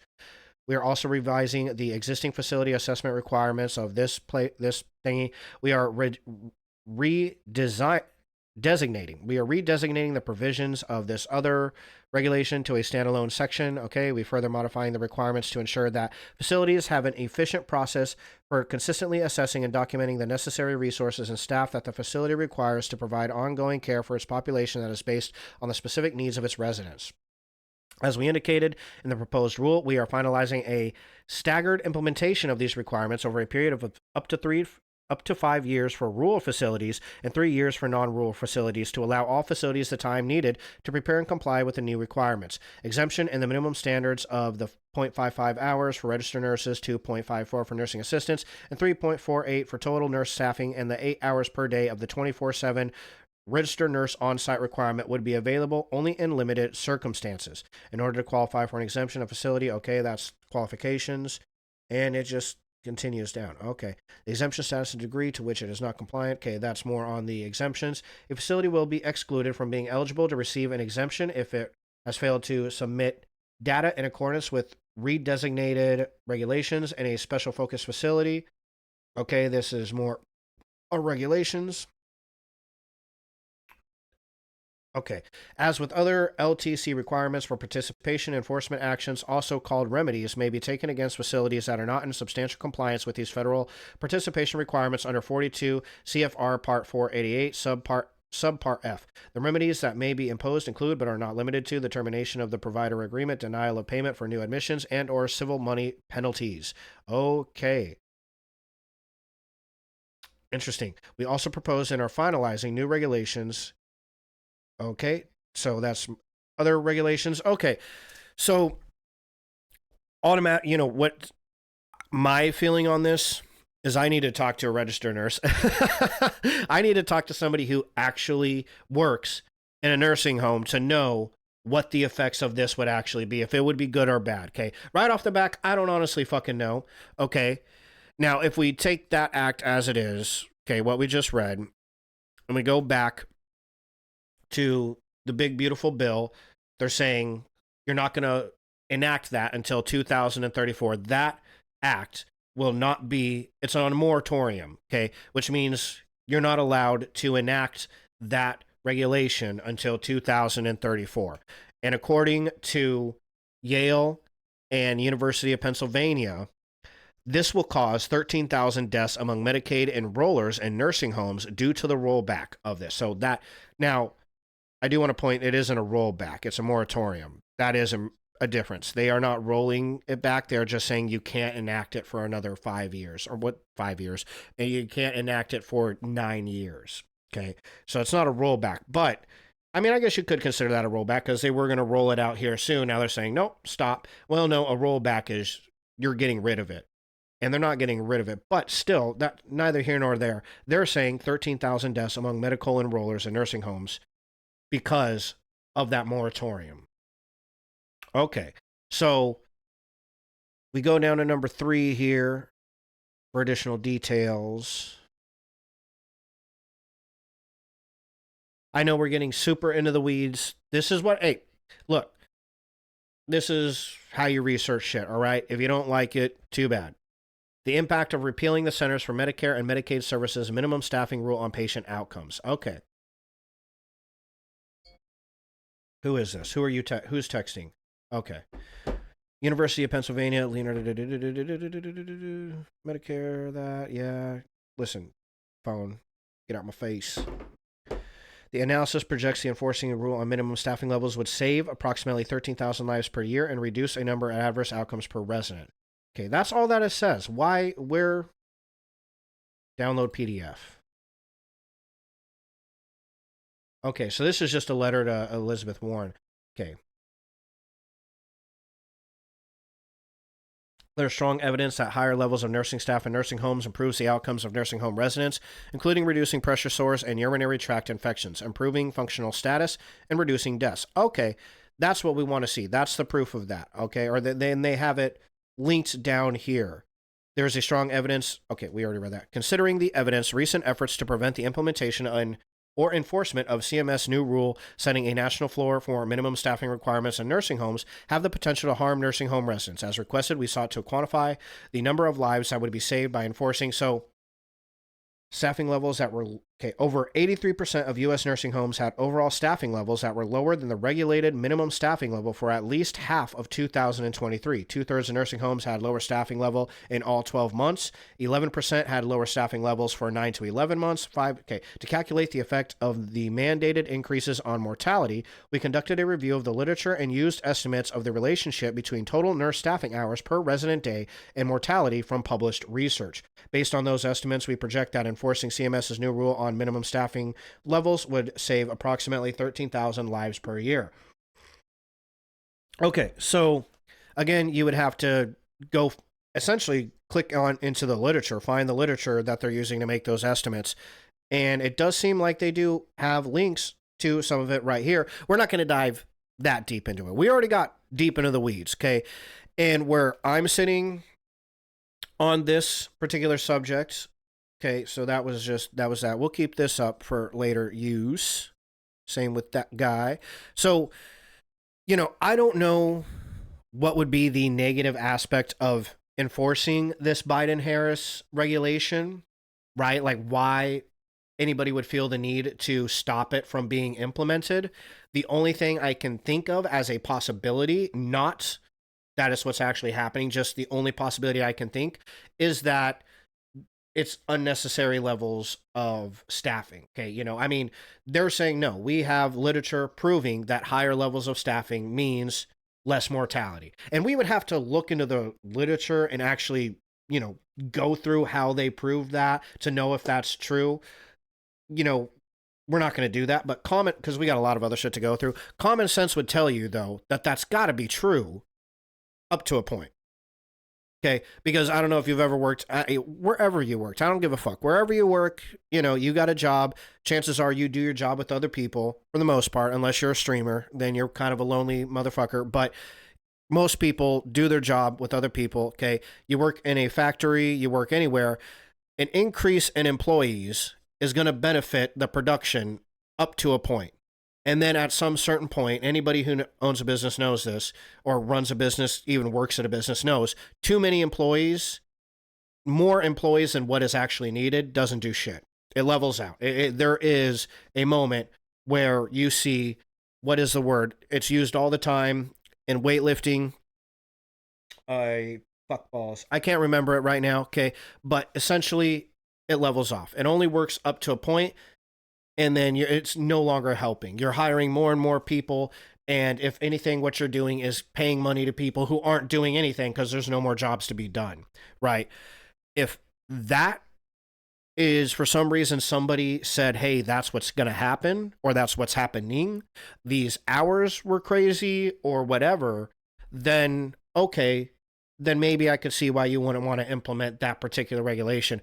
That's the only thing I can think of that may be a reason why Donald Trump in his big, beautiful bill would want to put a moratorium on that. Okay. And now notice he didn't roll it back. He's putting a moratorium on it. So maybe there's something else there that we're not getting. The idea is to put a hold on it for some other reason, some other purpose. We are in the big, beautiful bill right here. What's that? What was that? 701111. Okay. And then that's all it says, though. It doesn't say to... I'm reading down here. No, it doesn't. So it doesn't say anywhere in there why they're doing that, though. Okay, which is also something, by the way, I've looked up less than a handful of bills in my life, but every time I have, they don't give you the reason for why they're saying this a lot of times. Sometimes they do, sometimes they don't. This section of the bill does not give you the reason for why they're doing this. And I don't particularly like that. I would like to see what their reasoning is for why they're not passing this. Because off the top of my head, again, can't know for sure unless we're looking at the literature that they're using to say this is going to save lives, and talking to healthcare professionals who work in nursing homes who could give their inputs. Without all of that, we're just guessing. But best guess to me, common sense does say to me that yeah, it would help to have increased staff up to a certain point. Now, maybe the point that they're asking for is way above that point, okay? And maybe that's why they're putting a moratorium on it, or that's the only thing I can think of. And the thing is we don't know that if they don't put it in the fucking bill, why they're doing it. And so that is annoying, right? I don't like that neither. I would like it if they just wrote right here, this is why we're not doing it, okay? And we can say, okay, well, that's their claim. This is their claim. Okay. Weigh them out. But that's the information that I got for you on that particular subject. Okay. That is, where did he go? Oh, I already deleted him. Bernie Sanders. Okay. He doesn't like this bill because of the tax cuts to billionaires. Okay. Which we're going to look into that here in a minute, because that's a continuous claim that's going to pop up. So we'll research into the bill itself to see what exactly these tax cuts are and what they do. He doesn't like this bill. We don't need this anymore. Ooh, excuse me. He doesn't like this bill because according to Pennsylvania University, the University of Pennsylvania, and Yale School of Public Health, this could potentially result in 51,000 people losing their lives. And if that's true, that's very bad. That's a bummer. Nobody needs to see other people lose their lives over that. I definitely agree with that. Okay, let's pop over. You know what? I want to go to Thomas Massie and Theo Vaughn. What do these fucking guys have to say? Because they have nothing in common. Theo Vaughn is a comedian, right? Podcaster. And Thomas Massie is a representative. But let's see what their conversation is. The Hill always has the worst audio. It's even worse than my audio. A year ago, or 3 months ago, when I started this channel, my audio had random crackles in it. It was like all the time, 24/7. And it was still better than the fucking Hills audio. I hate their audio. Unless they changed it. Unless they fixed it.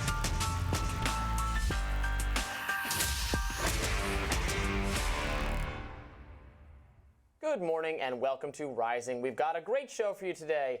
Yeah, see, it's just, it's fine. It's fine. Hey, okay, Robbie. Is that your name, Robbie? It's fine. All right. But y'all need to get better lapel mics, because there's just too much room in there. You know what I'm saying? Here, hold on. Let me pop it.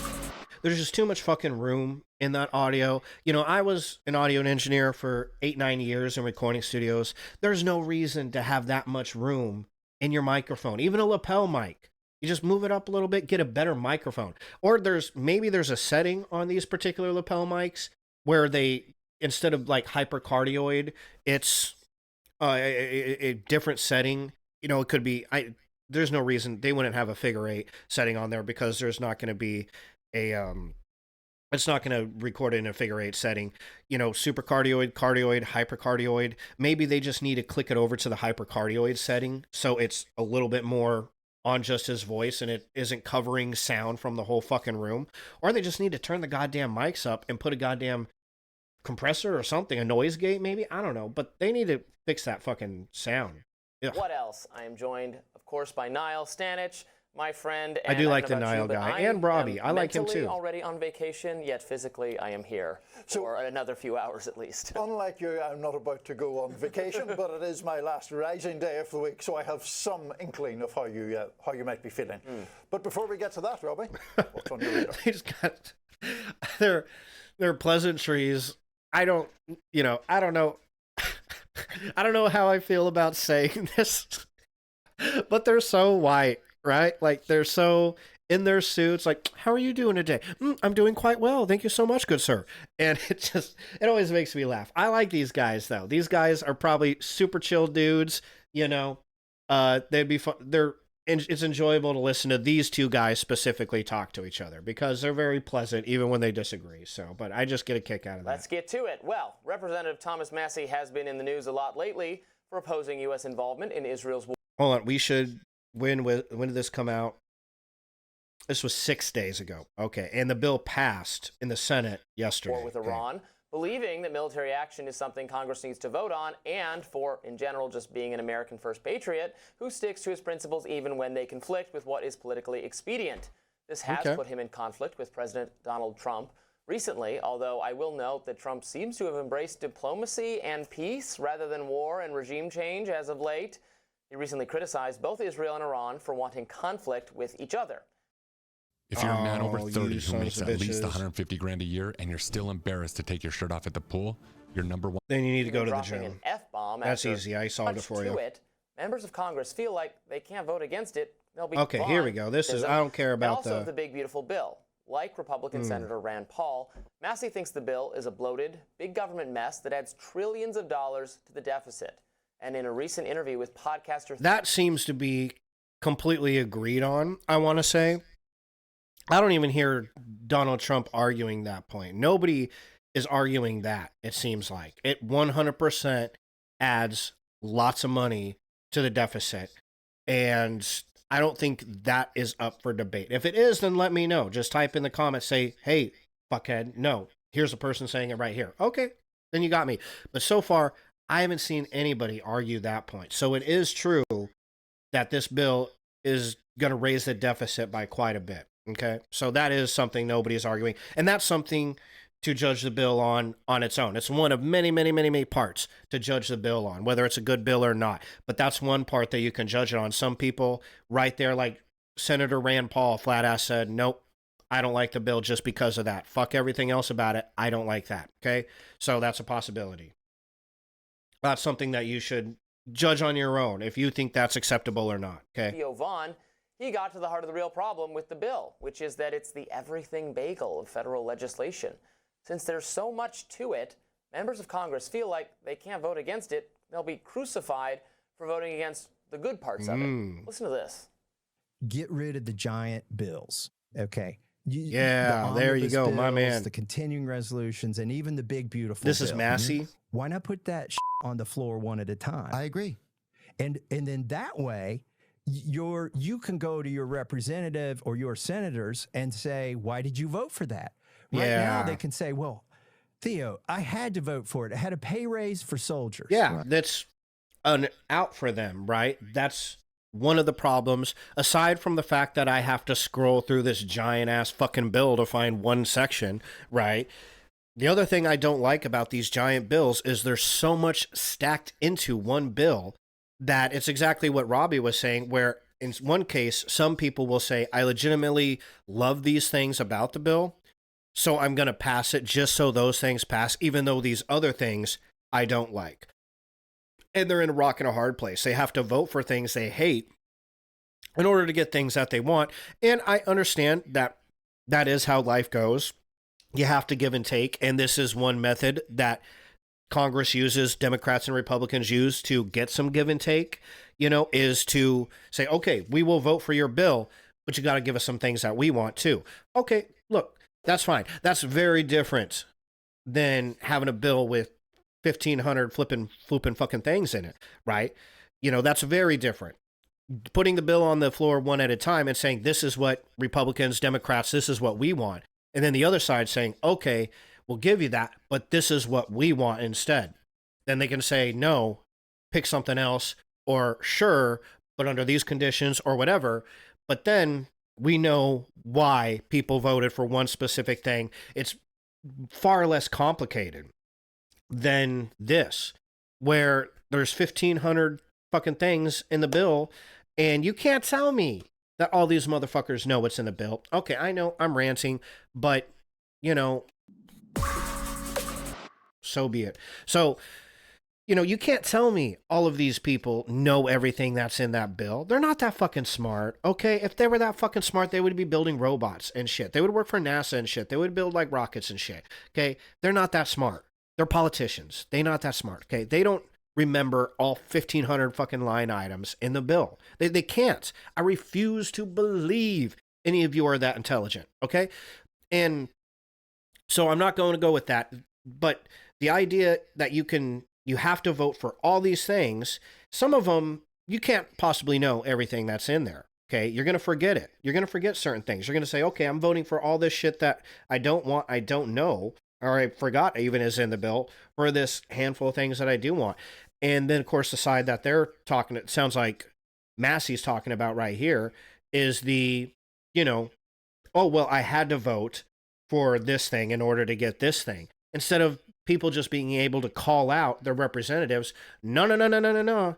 You voted for this thing, and nobody wanted that in our state, or your constituents didn't want that. So why, we want to know why you voted for it. They can't say, oh, well, it's because I needed to get that other thing. They can say, nah, fuck you. Like, you didn't need to. You could have just voted on against that, but you voted for it. Now we need to know why you personally might have a reason for voting for this item in a particular bill or whatever. You know, instead of you being able to just write it off and say, well, it was a bunch of shit in the bill and I had to vote for all of it. You know what I mean? So I don't particularly like that. You know, we'll see if they get into it. I have more to say, but we'll, for now, shut my mouth. Let's let Thomas Massey speak. Right. They literally will put a pay raise for soldiers in every freaking bill. Massey continues. You vote against it. You have to go back home and I gotta feel like that was almost a fuck up. Yeah. Almost like he was having to tell the cameraman, like, Massey's still talking, bitch. Maybe not, but watch TV ads that say he voted against a pay raise for the soldiers. Right. Even though he may have voted for 90 other amazing things on the bill, right? Right. And that was one thing that was tied in there, that if you went this way, you know, it may have been like oxygen for grandmothers, right? It literally, yeah, man. It's a bill that says don't kick puppies, and then they vote against it because it has all this other horrible shit in there that they don't want, and people are like, why did you vote against not kicking puppies, dude? Do you want to kick puppies, you sick fucking puppy kicking piece of shit? You know, and that's what they do, right? And that's another part of it too. It's make it harder to attack our representatives on that line of attack when it makes sense no more. Is that in there? But if you vote for oxygen for grandmothers, then you cannot, they're not going to give. So I see what you're saying. That really is the problem in a nutshell, and it's killing Congress and, relatedly, killing our democracy. Congress is supposed to be a deliberative legislative body that considers potential policies, regulations, spending packages, and then votes on them. What a world. Yeah. When it all gets rolled into one, you lose the ability to have a debate about the merits of any individual provision of the bill. Yeah, absolutely. For instance, conservatives are currently debating a policy proposed by Republican Senator Mike Lee of Utah to sell off federal land for development. Now, some on the right support this because it would allow for more housing to be built, while others oppose it. But the point is this: when it was in the big, beautiful bill, almost nobody even knew about it. Yeah. Now, the Senate parliamentarian has actually stripped it from the big, beautiful bill, stripped some other stuff as well.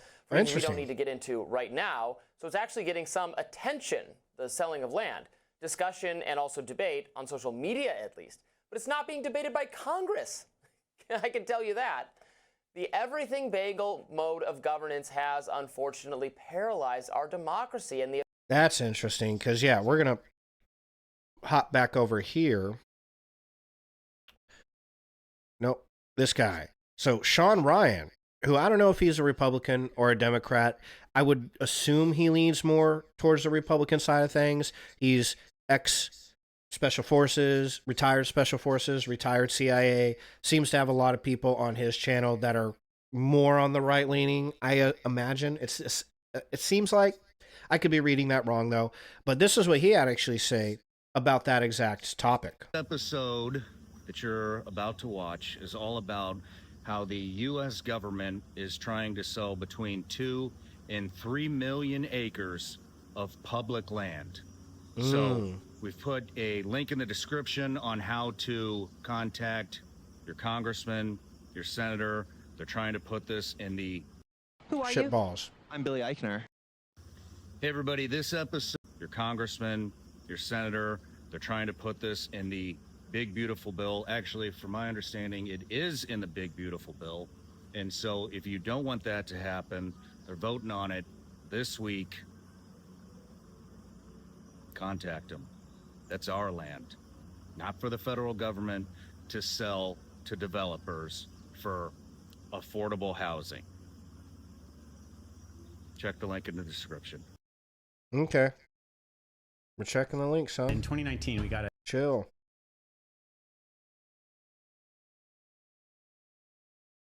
Okay, that's the link right there to call for it. So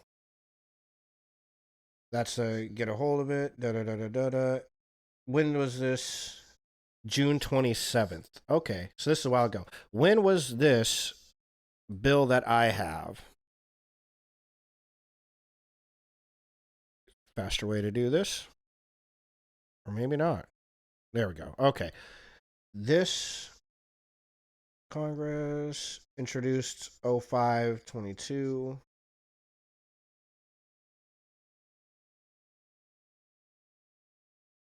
I'm seeing if this is the most recent version of it that has engrossed amendment Senate. There are 4 versions placed on count, engrossed in House, reported in House. Okay, so this is the most recent. Okay, good. So let's see. That was the land thing. I'm interested to see if that's actually in there. You guys might not. I know a lot of people are more upset with the healthcare thing, and we definitely will get into that for sure.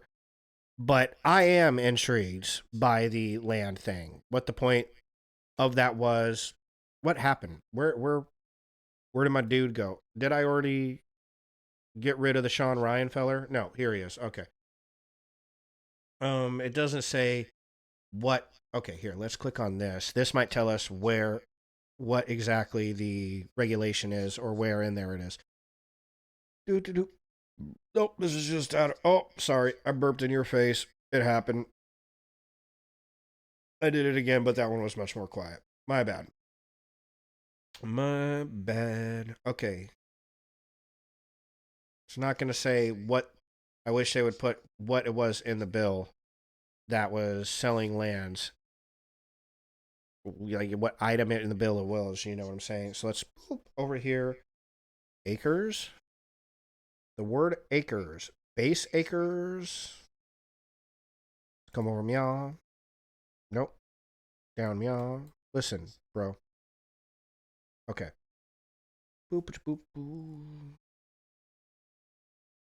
Okay, base acres. Date of enactment of this subsection and notwithstanding section, the Secretary shall provide notice to owners of eligible farms pursuant to paragraph 3 and allocate to those eligible farms a total of not more than an additional 30 million base acres in the manner provided in this subsection and owner of the farm that is eligible to receive. So this is base acres for farms. Total number of acres for covered commodities. Number of acres. Boo-ba-da-boo. Boo-ba-da-ba. Eligible acres. Okay, so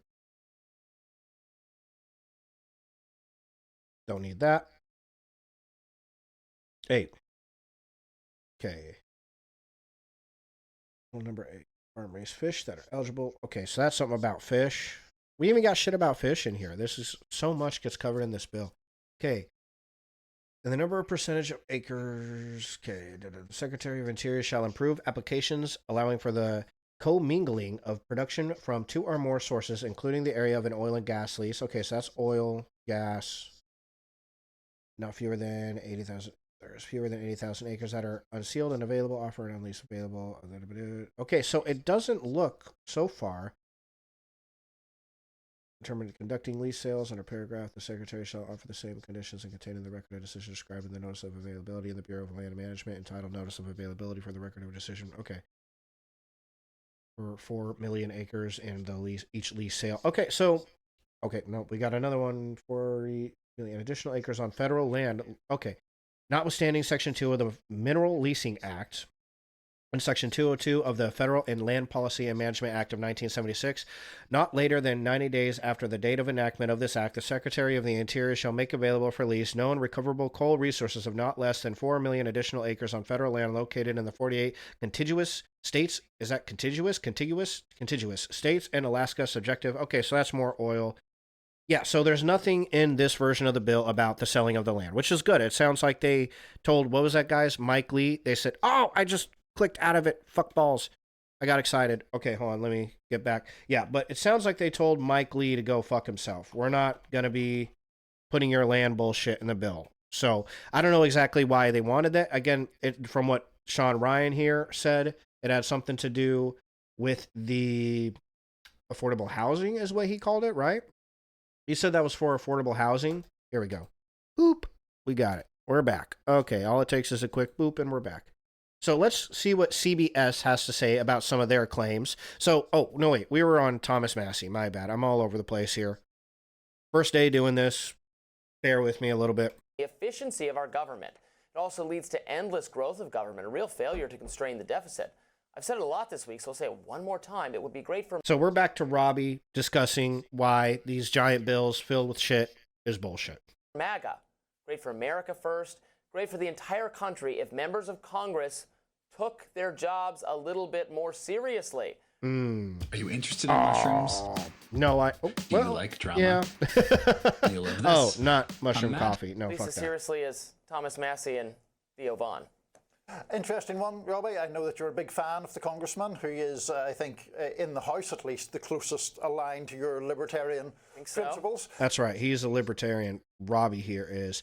So, okay. What did I want to say there? Yeah, this is something that's worth knowing if you don't already know. Okay, how many days a year do congressmen work? Let's see if I can pop this up. ThoughtCo. How many days a year Congress works? Number of days Congress works in a year.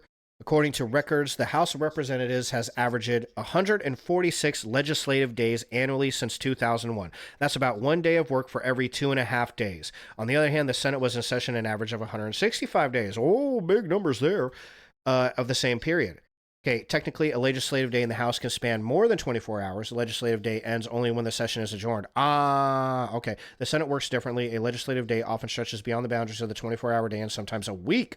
That doesn't mean the Senate is meeting around the clock. It merely means a legislative session recesses, but doesn't adjourn after a day's work. Oh, okay. Well, that's silly. But yeah, number of legislative days for the House and Senate each year in history, 100, so the highest one here, 190, 191, 195 back in 2017. Look at you guys putting in the fucking hours. Bro, if you worked 190 days a year, you would get fucking fired. Okay? This is how many days Congressman spends. These are legislative days. Okay? Yes, legislative. So sure, they're doing other things, like what's the Mace woman's name being nice? What Brandy Mace. Wasn't that I think that was a Representative Mace. What was her name? Nancy Mace, right? She, can spend her time posting TikToks and shit about people, assaulting her in a fucking store or whatever. But that's bullshit. That is bullshit, dude. To me, that rings like bullshit. Maybe somebody can explain this in a way where it seems like less bullshit.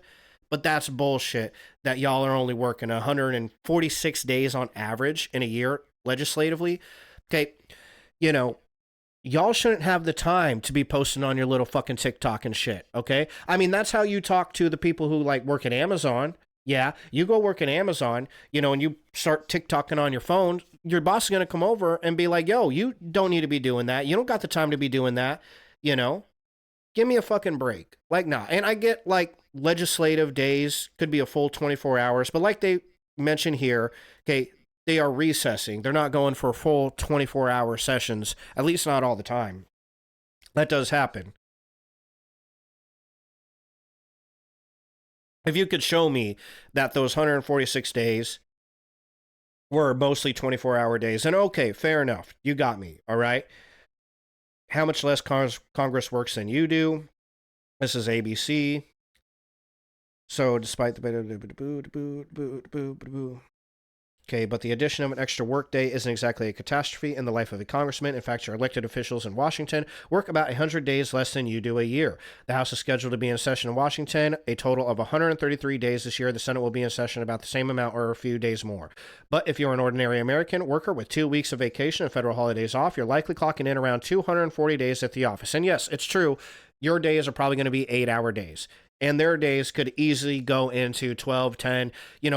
When somebody does the filibuster nonsense and when they're speaking about a law or whatever, and then it's like, boom, they're going for, everybody's just chilling there for a whole day, But they're still but they're still paid for the days they're in recess. And with taxpayer-funded base salary of $174,000 a year, that amounts to about $16,000 for the summer break alone. And party leaders make even more. $16,000 for the summer break. Okay. Vowed this week to in 2000. Yeah, midterm elections, whatever this. Yeah. So, you know, there it is. Yeah. Okay, I get some of their days can go for full days of sitting there talking. Not every day is doing that. Okay, it's not the same as your 8-hour day at work. But don't give me this bullshit where they don't have the time to talk about this shit, right? They absolutely do. They have plenty of extra time to actually be seriously legislating instead of passing all these little tiny bills and tiny things in one giant bill. Sorry, I forget the name of it. Regulations and all of these things in one giant fucking bill. They don't need to do that. Okay, so if your thing is like, well, you know, they don't have the time to go over each, you know, section of the bill one at a time and vote on it, I don't believe you. You got to give me concrete evidence to show me that, and then, okay, I'll believe you. But as of right now, what I know right now, which is incomplete information, I understand, but with the incomplete information that I have right now, I don't fucking believe you if you were to say that. No, these motherfuckers can work way more than they do. They need to work a lot more than they do. They could, and it is important. It's important enough that they should. So they have the time to do it. They do, and they don't. So Robbie goes into his thoughts on it, and that's all good and well and whatnot, but we're going to keep going and looking into some of these claims. So let's see, first of all, I want to hear what the Senate, let's see, we got what the Senate took out of the bill, changes to the bill, okay. Actually says, in 5 minutes, explained how the big beautiful bill will transfer trillions from workers to Wall Street. Okay, we got rid of that one. And this is massive Medicaid cuts blocked from Trump's big, beautiful bill. Okay, so that will be in over here from y'all. And then this is how unpopular is the bill. This was TYT, the Young Turks. So let's look into this. Okay. And then that was like some of Asmongold's random ass thoughts on it, which he's always kind of a funny dude. He always makes me giggle when he puts his thoughts into shit. So I have a good time watching him give his thoughts on stuff. So here's what's in Trump's big beautiful bill. And we're going to come back to this in a moment because I need to pee. I've been here for a couple hours chilling in this chilly room, and I got the bladder of a hummingbird, right? So we're going to come back. You can enjoy this screen right now, and I will see you just here in like 5 minutes.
All right.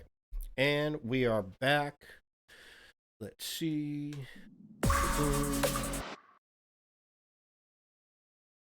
Let me just see how this is doing. Give me 1 second. I had to go get a jacket on because I'm freezing my nipples off, man. I could cut fucking diamonds with this shit. And then I forgot I got to drink my protein shake too. So, okay, let's get into this. All right. You don't need to be staring at me, my ugly ass face. Okay, so here is what's in Trump's big, beautiful bill that passed the Senate. This was released yesterday, right after the passing. So, the Senate on Tuesday narrowly passed a massive spending and tax bill that includes signature policies of President Trump's second-term agenda in a 51-50 vote that required Vice President J.D. Vance to break a tie. The vote came after a marathon session that featured votes on amendments to key portions of the bill by senators of both parties. And we'll get into what some of those amendments are here in a minute. At the center of what Republicans call the Big Beautiful Bill is an extension of Mr. Trump's 2017 Tax Cuts and Jobs Act, which is slated to sunset at year's end. The legislation would make most of the tax cuts permanent, while increasing spending for border security, defense, and energy production. The bill is partially paid for by cuts to health care and nutrition programs like Medicaid and the Supplemental Nutrition Assistance Program, or SNAP. That was a nutrition thing that we read about earlier. Okay. Remember we read about that on, I think it was X. Somebody said, hey, they're cutting nutrition. So, okay. Interesting. That's where the nutrition aspect is coming from. The Congressional Budget Office estimates the Senate's bill would add $3.3 trillion to federal deficits over the next 10 years and leave millions without health insurance. Republicans in the White House dispute those forecasts. Oh, so Donald Trump is saying that it's not going to add that much, or maybe add 3.3 trillion. I was under the impression that Donald Trump was like totally like, oh yeah, this is going to add a fuck ton of money to the deficit. Maybe not, though. So, Senate Republicans used a process known as budget reconciliation to pass a bill which limits the types of policies that can be included in a simple majority vote. Okay, a budget reconciliation to pass the bill. Oh, okay. A handful of provisions that initially appeared in the bill were ultimately removed, including one that would have ordered the sale of public lands. We've seen that. And another that would have paused state regulations on artificial intelligence. Okay. I know that Asmongold's over here was pretty stoked about that. We don't need to watch this. Yeah, humility. It's the same thing as like nuclear weapon, right? I mean, like this is his. 100%. This was his thoughts on the AI aspect of this bill. Okay. Path for the glory of your name. Help This is a them prayer. to walk with humility. It's the same thing as like nuclear weapon, right? I mean, like if God and other industries and countries, Okay, no restrictions on AI for 10 years. So companies can develop AI with no restrictions at all. And so no restrictions at all here. And no ethical That's my face. You don't need my face. You need Asmon's face. Okay. Concerns, and I think this is going to allow us to maintain competitive edge against China and other industries and countries that would develop AI and outpace us. It's a huge W. Eternal, ever-blessed God. You think that's good? Yeah, absolutely. Help our senators to walk yeah, 100% on your it's good. path for the glory of your name. Help them to walk with humility. It's the same thing as like nuclear weapon, right? I mean, like if everybody's trying to build a nuclear weapon, wouldn't you want to be the person that has it first? That they will That's just the way I see it. Okay. So that's just his thoughts on just the AI portion of it. The rolling back regulations for AI. I thought that's an interesting take. I don't know, how I feel about AI. I actually got a whole stream coming up at the end of this month regarding my feelings on AI in the art industries and things like that. And, for the most part, I'm not against it. I think that's, it's coming anyways. And if we don't make it, somebody is going to make it. and we might as well be the ones who make it first or make it bigger and better. So I tend to agree with him. I don't know if I like compare it to like, you know, having nuclear power or whatever, you know, in that particular sense. I almost feel like, you know, it's one of those things where it's like, you know, if you could convince everybody to get rid of their nuclear power, that would probably be the best thing. I don't think AI is that dangerous, but what the fuck do I know, right? Could turn into some whole, you know, Skynet bullshit. Who knows? But okay, so that's pausing the state regulations on artificial intelligence. So you can feel about that how you want to feel about that. But yeah, supposedly that's in the bill. And we're not going to look to see what exactly that is in the bill. We have more important things that I was a little bit more interested in, that more people are, you know, fighting each other over, right? So we're going to look into those. The House passed its own version of the legislation last month with some key differences. The lower chamber must now approve the Senate's version before it can go to the president's desk. If the House makes changes of its own, the Senate would need to sign off on those as well. Here's what's in the 888 7-page bill. Jesus, screw that. That's nonsense. It shouldn't be 888 7 pages. So when it comes to how I feel about the bill as of right now, I don't like that. I don't like the fact that it's that big and it covers that much bullshit. You know, I'm cool with the no restrictions or pausing state regulations on AI. I don't know exactly what those state regulations are.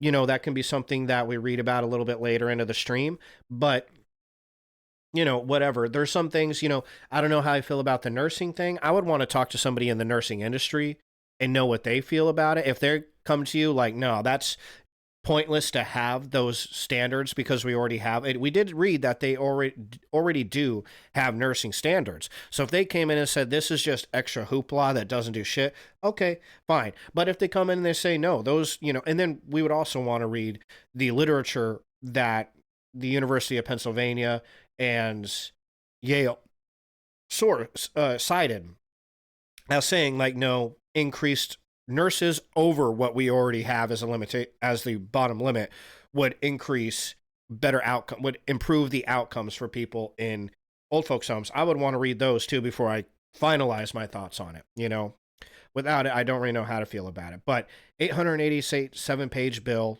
Okay, Medicaid restrictions. This is the stuff everybody's pissed about. The legislation includes restrictions on Medicaid, which provides government-sponsored health care for low-income and disabled Americans. Like the House-passed bill, the legislation imposes work requirements for some able-bodied adults and more frequent eligibility checks. Okay, so the legislation imposes work requirements for some able-bodied adults, but the Senate parliamentarian determined that a measure cutting federal funds to states that use Medicaid infrastructure to provide health care coverage to undocumented immigrants, along with banning Medicaid from covering gender transition services, isn't in compliance with Senate reconciliation rules. Okay, so let me read that one more time.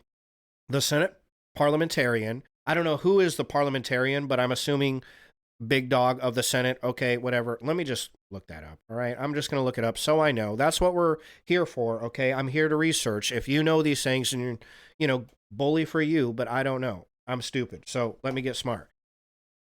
Parliamentarian of the United States. Who is it? Okay. When was this written? 1 day ago? Who is a parliamentarian and why does she have so much control over Trump's tax bill? The nonpartisan advisor has nixed several components of Republicans' massive tax package, prompting some to suggest removing her from the powerful position. Oh, shit. Hey, what's going on? What is that? T-Cats. Hope you're enjoying the stream. Yeah, that's what a lot of people are saying. I don't know yet. That's what I'm doing is researching to see how insane it is or isn't. We got the bill right here, and we're looking into every other claim that people make about it, you know, like as far as what's in it. We did just go over, if you weren't here, Bernie Sanders discussing, well, right here, not Bernie Sanders, but the University of Pennsylvania and Yale School of Public Health discussing the 51,000 people, hold on, here it is, that could possibly die annually over the dropping of Medicaid coverage. Let's see, the not rollback, but the moratorium on nursing staff minimum requirements, things like that, right? So far, I can tell you, I don't really know if it's that crazy or not. I can tell you a fuck ton of people think it is, though, and there's a lot of people that agree with you. We just went over that at the beginning of the stream, going down Twitter and a lot of other places to see what people are saying. And yes, a lot of people most definitely agree with you. So you are not alone, man. You're in company. You're in good company, all right? But I'm trying to figure out what exactly is in the bill so I can kind of, well, formulate my ideas on it and see if I agree with you, man. So that's what I'm doing. But yes, it sounds like a lot of people think it is fucking insane. So, you know, and so far I can tell you what is insane. Okay, the conclusion I have come to is 888 page bill is insane. I don't give a fuck what's in it. 887 pages.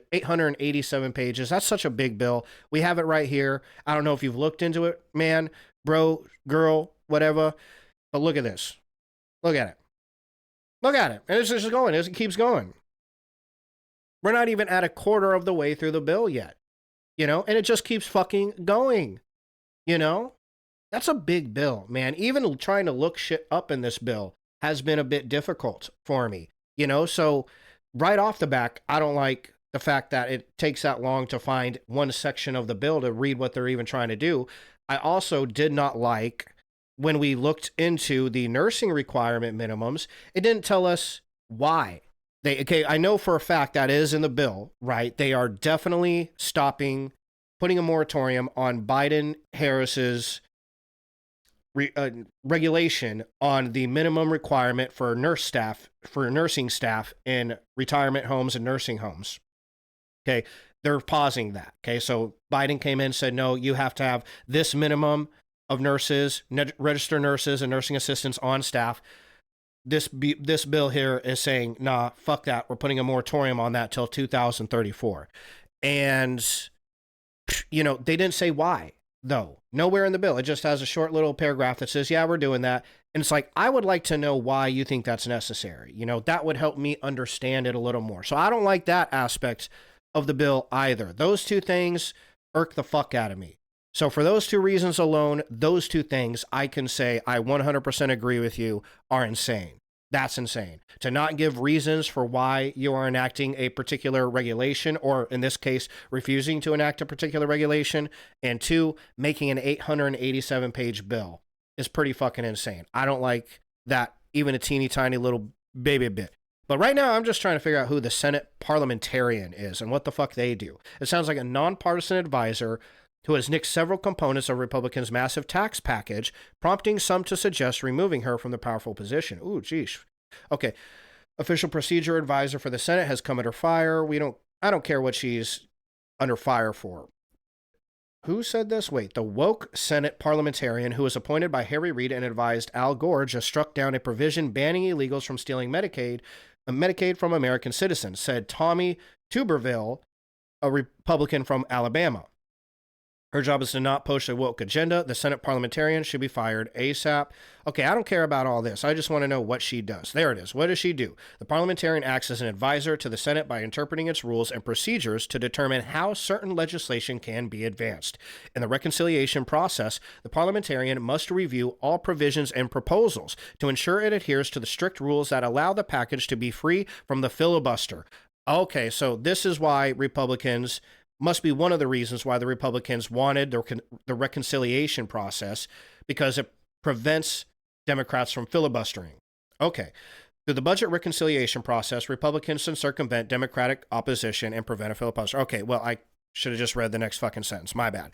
To expedite the passage of certain legislation and go around the minority party by enacting key pieces of their agenda with a simple majority vote. Okay. There are certain rules that dictate how often reconciliation can be used, and the procedure can only be utilized to advance budget-related legislation such as taxes, spending, and the debt limit. Let me repeat that. But there are certain rules that dictate how often reconciliation can be used. Okay, and it's her job to make sure that this adheres to those rules, and the procedure can only be utilized to advance budget-related legislation such as taxes, spending, and debt limit. Okay, so she has axed the parliamentarian. I'm glad I know what that is. I didn't even know that was a fucking thing. You know what I'm saying? How many of you knew that was a thing? Am I just the dumbass here And everybody's like, yeah, bro, we learned about this in fucking middle school. Okay, I must have missed that day of middle school, I guess. You know, fuck me, right? I didn't know that was a thing. So, CBS News says, the Senate parliamentarian determined that a measure for cutting federal funds to states that use Medicaid infrastructure to provide health care coverage to undocumented immigrants, along with the banning Medicaid from covering gender transition services, isn't in compliance with Senate reconciliation rules. Okay, so again, the reconciliation rules state that in order to use reconciliation, they have to be about the budget, taxes, spending, and the debt limit. Okay? And the parliamentarian said this particular measure, a measure that cuts funding to states that use Medicaid to provide health care to undocumented immigrants, does not comply with that rule. And another measure that bans Medicaid from covering gender transition services. Neither of them in compliance with that rule, she says. The rule that says it can only be about spending, cutting, or taxes. Wait, cutting? Is cutting in there? They said cutting, right? Or did I just add that? Hold on, let me make sure I didn't add something to it. Spending and the debt limit. Okay, taxes, spending, and the debt limit. My bad.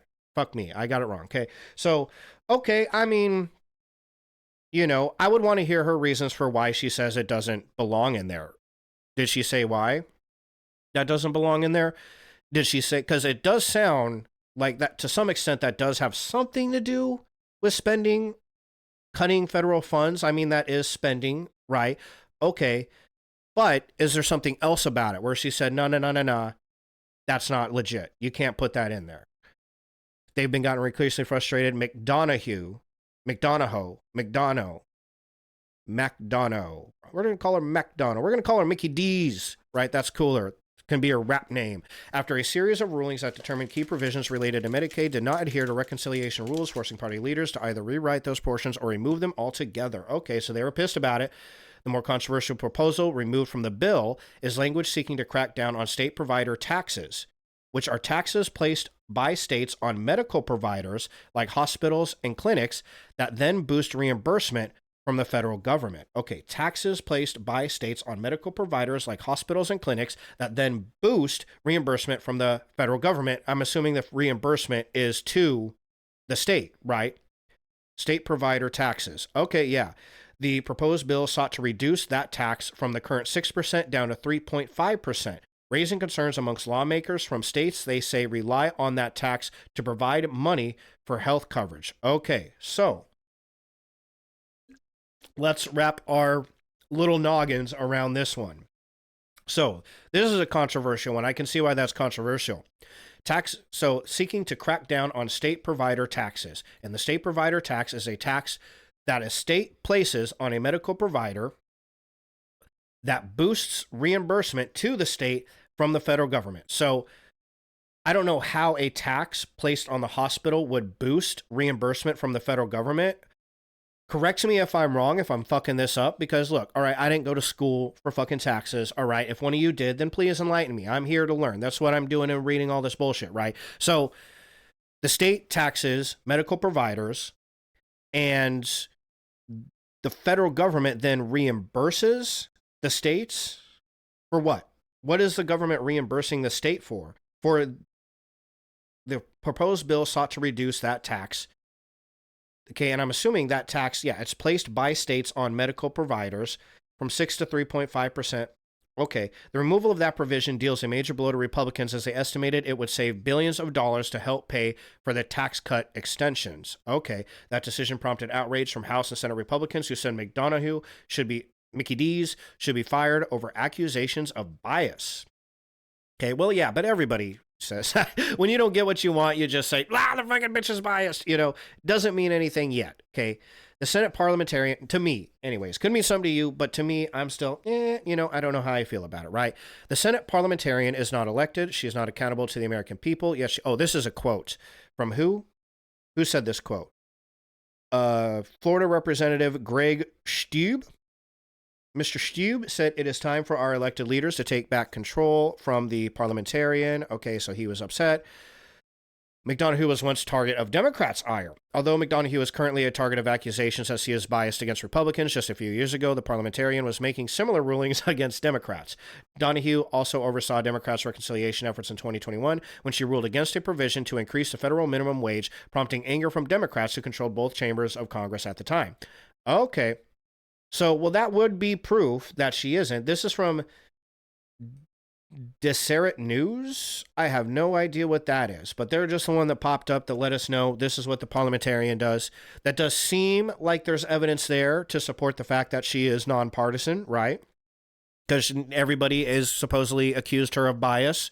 You know, usually if everybody is calling you a fucking dick, you know, that means you're on nobody's side, and it does sound like her job is explicitly not to be on anybody's side, so that might be a good thing. Yeah, you could probably put that in the good column for her, at least, right? Yeah, or, you know, correct me if I'm wrong, but that's what I'm thinking. Let's see.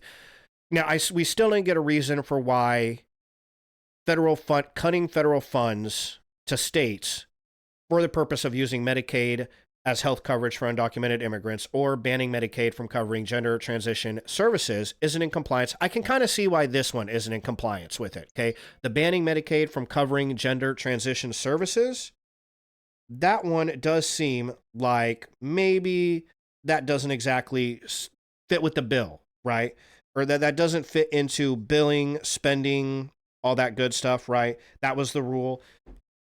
Okay, I can maybe see how you could say that one doesn't. But cutting federal funds to anything seems like that would be a part of the budget, regardless of what it's for, right? So I would want to hear a reason for why she says that is not okay as far as the reconciliation goes, right? So the parliamentarian also weighed in on the provider tax, which states use to help fund their portion of Medicaid costs. Ah, okay. That's what the states, I guess they did say that. The states need that reimbursement from the federal government to fund their portion of Medicaid costs in a blow to the Senate's GOP. Okay. Senate Republicans proposed steeper cuts to Medicaid funding, in part by incrementally lowering provider taxes, we already discussed that, by 2032. The timeline is delayed by 1 year from the Senate's GOP initial proposal after the issue became one of the bill's stickiest points in recent weeks. It's a sticky point. It's a departure from the House-passed bill, which sought to lower federal costs by freezing states' which sought to lower federal costs by freezing states' provider taxes at current rates and prohibiting them from establishing new provider taxes. Okay. So the House said, we're not going to let you change them in any direction. And the GOP in the Senate said, nah, fuck y'all, we're lowering them. Okay. The bill also includes a rural hospital stabilization fund after some GOP senators expressed concern over how rural hospitals could be impacted by the Medicaid restrictions, allocating $50 billion for rural hospitals over the same period that the provider taxes would be lowered. So even some GOP members say that, look, this is going to fuck over our states. That at least says to me that that's not a partisan issue then, right? This isn't Republicans saying, no, we all need to cut this. We need to make this cut right here, okay? Because even some Republicans are saying, well, this could fuck up our shit, right? So that's interesting. That's interesting to note. It seems like there's a combination of people who do not like that particular proposal. And, you know, again, for me, I would have to know how important that 6% really is to each state. You know, if somebody could prove to me that they don't actually need that other 3.5%, then okay, I would say, well, yeah, throw that in the bill. I'm cool with it. But until then, you know, it sounds like a lot of people, even people in the GOP, feel like people are going to be heavily impacted by this in a very bad way. And if that's the case, then I would agree doesn't seem like that's good if everybody's saying that's good, right? If you can show me information that shows that, no, they don't need that extra 2.5% that they're going to lose, then okay, you know, sure. But until then, I think I personally err on the side of it's good that that's probably not in the bill anymore. That they did cut that out of the bill, right? Yeah, everybody was pissed about that. Homeland Security and immigration. So that's the Medicaid stuff they say is in the bill. Medicaid restrictions. So there's going to be restrictions. Now, hold on. The legislation imposes work Okay, include Medicaid, but the Senate Parliament determined that a measure cutting, okay, so that's not in the bill. There is no cutting federal funds to states that use Medicaid infrastructure to provide health care coverage to undocumented immigrants. That's supposedly not in the bill. Let's see. Let's just make sure, because here we go. Massive Medicaid cuts blocked from Trump's big, beautiful bill. Okay, let's watch this. We'll get a second opinion on this shit since we're speaking about doctors anyways. And yeah, check it out. Now reportedly planning a victory tour to celebrate the passage and the signing of the big, beautiful bill. And if you're thinking, wait, what are you talking about? Has it passed both chambers? Well, no, not yet. It hasn't. In fact, the legislation's still facing some massive hurdles in Congress. But apparently that doesn't matter because according to Axios, a White House source has said that Trump's team met this week to discuss a victory tour shortly after the 4th of July. Right in that, because that's the deadline the Republicans have set for themselves to pass the bill. And that is the already tough negotiations are just further complicated by the fact that there are very strict rules about what can and cannot be included in the bills being passed by the reconciliation process. Rules that have resulted in several key provisions being forcibly removed by the Senate parliamentarian, who's the official in charge of interpreting the rules and procedures. And then, just this morning, you had Democrats cheering because the parliamentarian ruled out 2 big Medicaid provisions. The first being cuts to the Medicaid provider tax, which includes a fund to aid states' efforts to improve healthcare access for rural residents. And the second being provisions meant to block the use of Medicaid for gender-affirming care, as well as to prevent adults and kids whose immigration status can't be immediately verified from getting healthcare coverage. And so that, I mean, that's now $250 billion off of the table unless Republicans can retool these provisions in a way that would satisfy the parliamentarians' guidelines. And in fact, you're seeing Republicans so pissed off about this, you have people like Senator Tommy Tuberville calling for the parliamentarian to be fired. But follow to stay in the loop. We should talk about the fact that Trump is now... Okay. Give this dude a like. I don't know who Philip DeFranco is, but that seemed nice and quick and easy, painless. So it doesn't seem like those are in the bill anymore, which would be important for us to note because remember, we have Mr. Charlie Kirk over here. And what did he say was in the bill?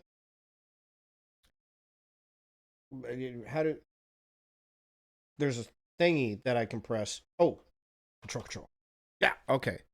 So I can make it bigger or move it around, right? Or, no, never mind. I can't. I can close in, though. Okay.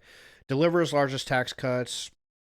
Okay, no tax on tips, protects family, permanent child tax, vote against the bill for the largest tax, okay, rescinds billions from new scam, restores fiscal sanity, blah, blah, blah, restores, okay, unleashes, okay, end Biden war on energy, modernizes military, deliver the Coast Guard, funds of the Golden Dome, hire 10,000 ICE agents, shifts the cost of education, okay, finishes phase 2.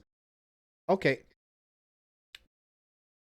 He didn't, never mind. I thought that Charlie Kirk had on his list of things that the bill does on there was cutting the Medicaid for illegal immigrants. He was excited about that, but he doesn't have it on his list. Okay, my bad. I was just double checking that he wasn't putting it out there. That's still a thing when it's clearly not. So that's out.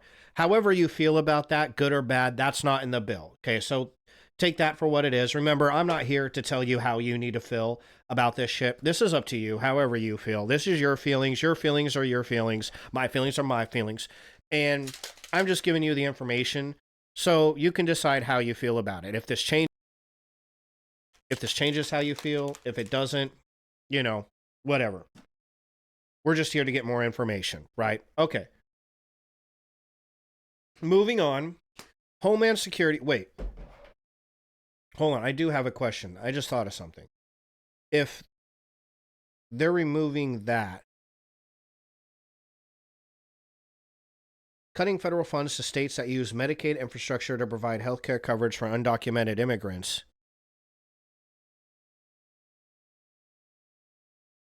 Give me 1 second, I'm looking. Is that...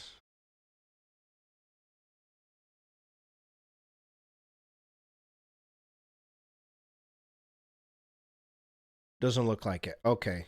I was wondering if that was a part of what they were saying the 51,000 people were going to pass away from. If that was included in that. This cutting of the federal funds for using Medicaid infrastructure for undocumented immigrants, if that was what was going to result in 51,000 people dying per year, if that was a part of it. Okay. And they said... from the loss of Medicaid or Affordable Care Act marketplace coverage, that's just people losing coverage. It doesn't say why they're losing coverage. It could be because of those cuts, and it could not be. Okay, it could be either or. Due to the loss of Medicaid coverage among low-income Medicare beneficiaries, causing loss of access to low-income prescription drug subsidies. And then we did confirm that is in the bill. And according to the citations that they have, the literature that they are using, this is going to result in 13,000 people per year dying because of a lack of nursing home staffing. Okay. So, all right. Just wondering if that had a part in it. Let's see. There's that. This guy. Okay. Yeah. So that, while we're on the Medicaid subject, let's talk about what Donald Trump has to say about it. All right. So we went over that. Here are some more changes to the beautiful bill that we'll go over. Those are Senate changes. But let's see what Trump has to say about the Medicaid aspect of it. Okay, this is from his own words. So let's check it out. Boop, over here. Okay. Oh, let's put these bitches on. The Senate, it appears, is about to vote on I your hear big, we're beautiful doing bill. well, Ron. I hear we're doing well. Are you confident this can get I done don't by know. the 4th of Confident. July? What does confident mean when you're like when you have one vote and you have 100 people going to vote? I think so. I think it's going to be the greatest bill ever passed, even for you as an example. Tremendous amount of Homeland Security money. Oh, tremendous amount. It's going to keep the border secure because, you know, we have them secure now, but we need to build more wall. I built almost 600 miles of wall. We need more wall. And all of that's covered in this bill. This bill is amazing for everybody. It's an amazing bill for Florida, too. Really great for Florida. You've heard the concerns about the Medicaid cuts, though, Mr. No, President. we're not going to be playing with Medicaid. An estimated Only waste, 11.8 fraud, and million abuse. Americans could lose Yeah, their the coverage. Are you Democrats breaking have it your wrong. promise? Yeah, waste, fraud, and abuse. In fact, if you look at what's gone on, we've gone way back. We take care of Medicaid. We take care of Medicare. They will blow Medicare and Medicaid because they have no idea what they're doing. Just like they don't have any idea what they did on the border, they have no idea. Medicaid is in big trouble with the Democrats. So you can promise anyone who loses their health care coverage that is because of waste, fraud, and abuse? Waste, fraud, only waste, fraud, and abuse, which is what everybody wants. Okay. So, yes, that does sound good. You know, take it for what it is, right? I don't particularly trust most politicians when they talk, to be honest. But still, take it for what it is. If you're going to take it at face value, then okay, it's only cutting fraud and abuse. And if it, let's say that was 100% true, then fucking A, that's dope. Okay, sure, fine. The question would be is if that's true, if they're only cutting waste, fraud, and abuse. And what really he means by that, obviously, that's a pretty important question. What does he constitute as waste, fraud, and abuse? That's a pretty important thing to note, too. Let's see, machine phone requirements, effective reference price, base acres. This is commodities, disaster assistance programs, crop insurance, additional investments in rural America. This would be nutrition, okay. Committee on Armed Services, Committee on Banking, Housing, and Urban Affairs, Committee on Commerce, Science, and Transportation, Oil and gas leasing, mining, lands, energy, water. So yeah, we did go through all the land stuff was taken out. So that's good.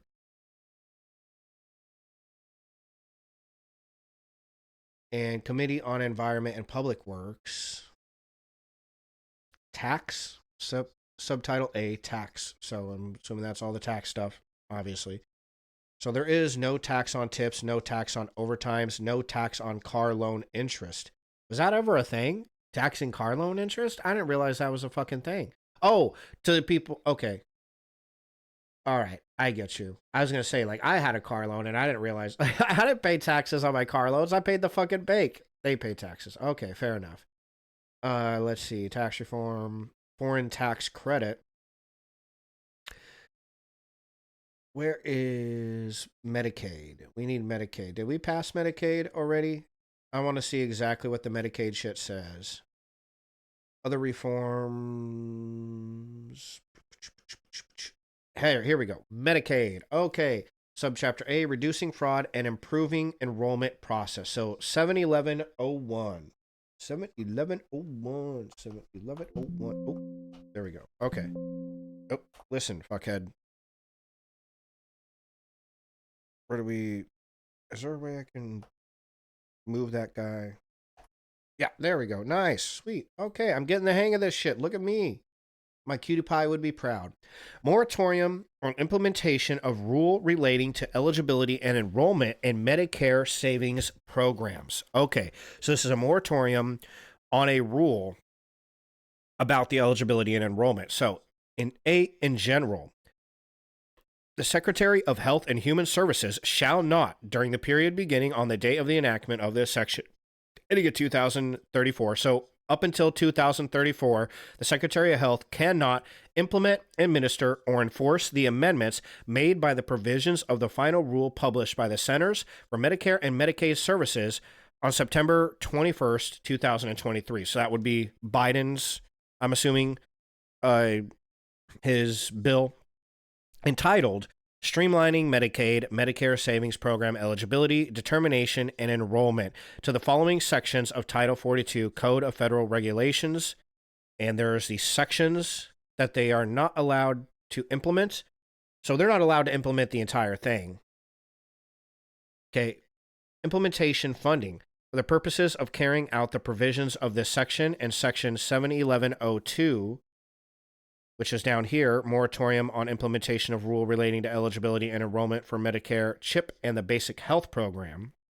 Okay, so for the purpose of carrying out the provisions of this section and Section 71102, so for the purpose of these moratoriums, there are appropriated out of any monies in the Treasury not otherwise appropriated to the administrator of the Centers for Medicare and Medicaid Services, $1 million for fiscal year 2026 to remain available until expended. Okay, so that's just, they're giving the administrator of the Centers for Medicare and Medicaid Services $1 million for fiscal year 2026. This seems like this is the big dog, right? Or one of the big dogs that we need to, that we might have to look into. We might have to pull up the Streamlining Medicare Medicaid Savings Program Eligibility Determination and Enrollment to see what exactly they're rolling back. Okay, we might have to look into that. Okay, so Section 1102, this is the moratorium on the implementation of a rule relating to eligibility and enrollment for Medicaid, CHIP, and the Basic Health Program. So this one was a moratorium on enrollment for Medicare savings programs. This is a moratorium on specific rules, implementing new rules relating to eligibility and enrollment in Medicaid, CHIP, and Basic Health. The Secretary of Health and Human Services shall not, again, until 2034, implement, administer, or enforce the amendments made by the provisions of the final rule published by the Centers for Medicare and Medicaid on April 2nd, 2024. This would be the Medicaid Program Streamlining Children's Health Insurance Program and Basic Health Program Application Eligibility Determination Rule. That's the name of the regulation. To the following sections of Title 42 Code of Federal Regulations. Okay, what is... So, okay, that's the title. Title 42 Code of Federal... That's the regulations that they are... what's the word? That they are changing, right? Okay.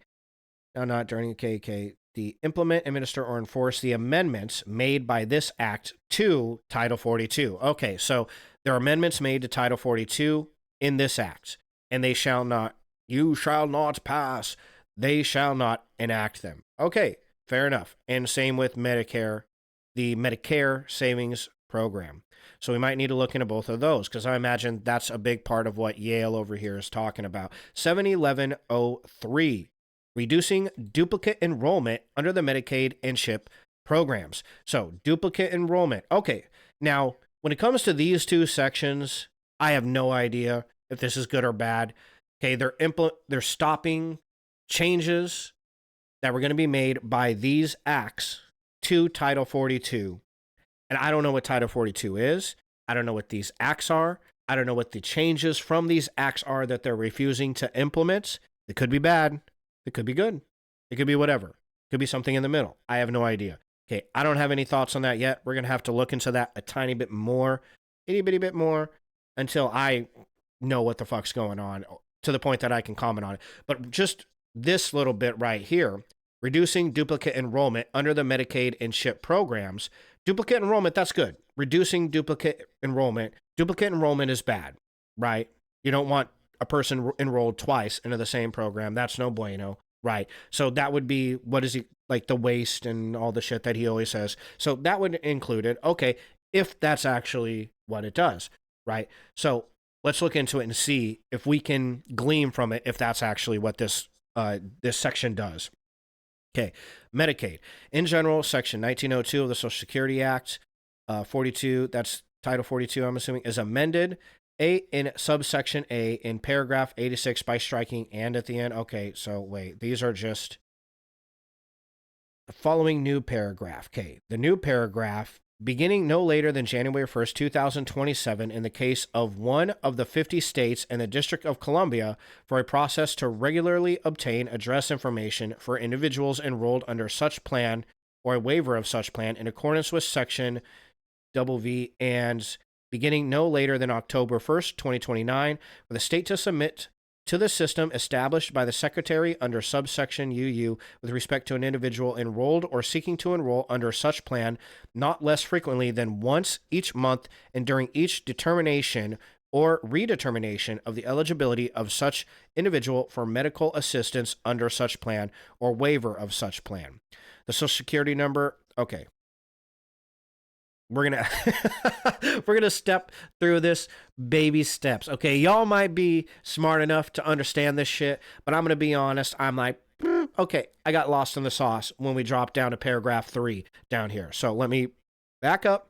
So they're inserting this paragraph into after paragraph 87. Okay, they're inserting this new paragraph in the Social Security Act of 1902.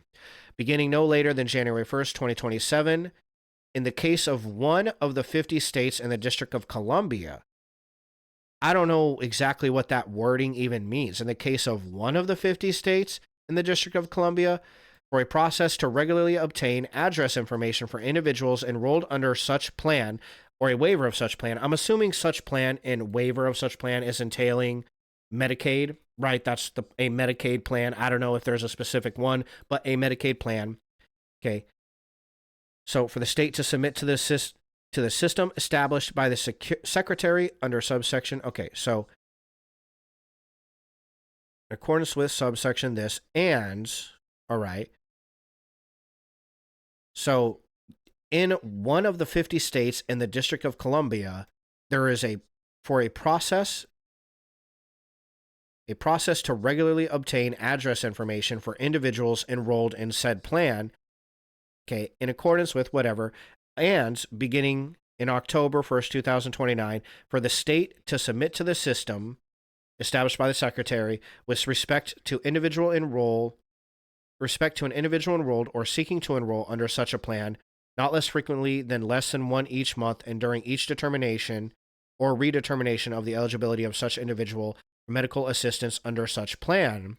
So anybody doing this with respect to an individual enrolled or seeking to enroll in a plan not less frequently than once each month, not less frequently than once each month. So anybody, okay, let me read that again. With respect to an individual seeking to enroll not less frequently than once each month. Okay, that wording is just, it's like throwing quadruple fucking negatives in it, and it's like legalese. They're just purposely doing this to make you feel stupid. I swear to God. Or maybe I am just stupid and I'm not getting it. Okay, that could be it too.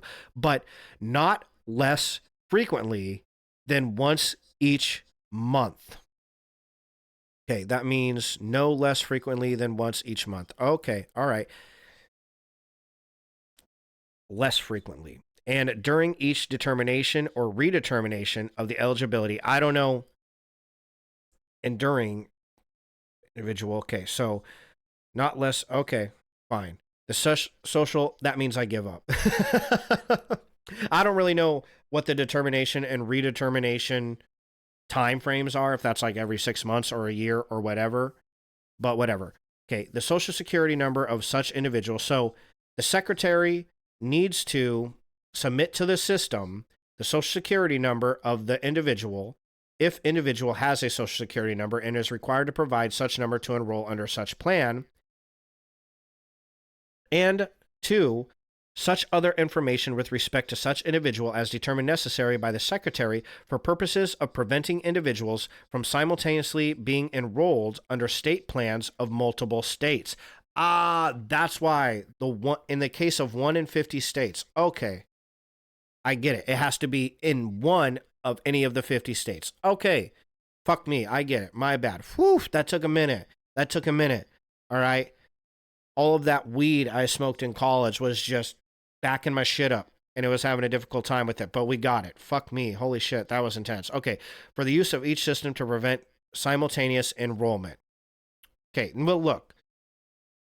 And in the case that such system indicates that an individual enrolled or seeking to enroll under such plan is enrolled under a state plan of another state for taking the appropriate action to identify whether such an individual resides in the state and disenroll an individual from the state plan of such state if such individual does not reside in such state. The wording of this shit, bro, it kills me. You know, as somebody who like writes fiction, you know, that's just, God, dude, the sentence structure is just so fucking ridiculous. And by adding, I know that they all have to be this way, but I don't know why.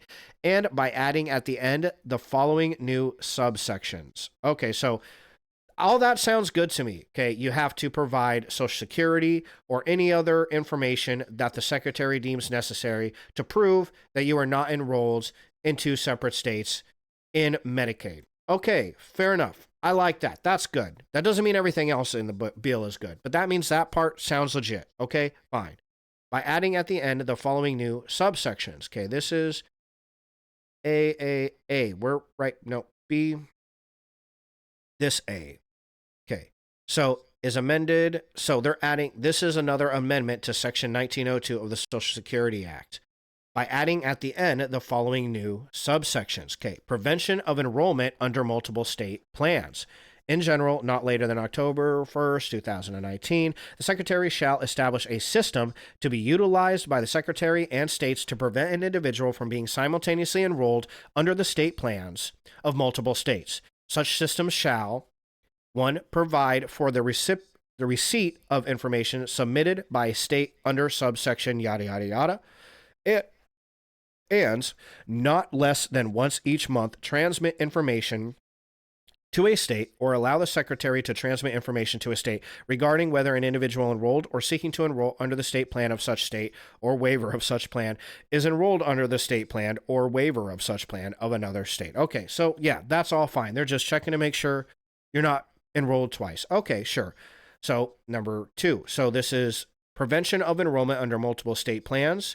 Number 2. Standards. The Secretary shall establish such standards as determined necessary by the Secretary to limit and protect information submitted under such system. Okay. 3. Implementing funding. There are appropriated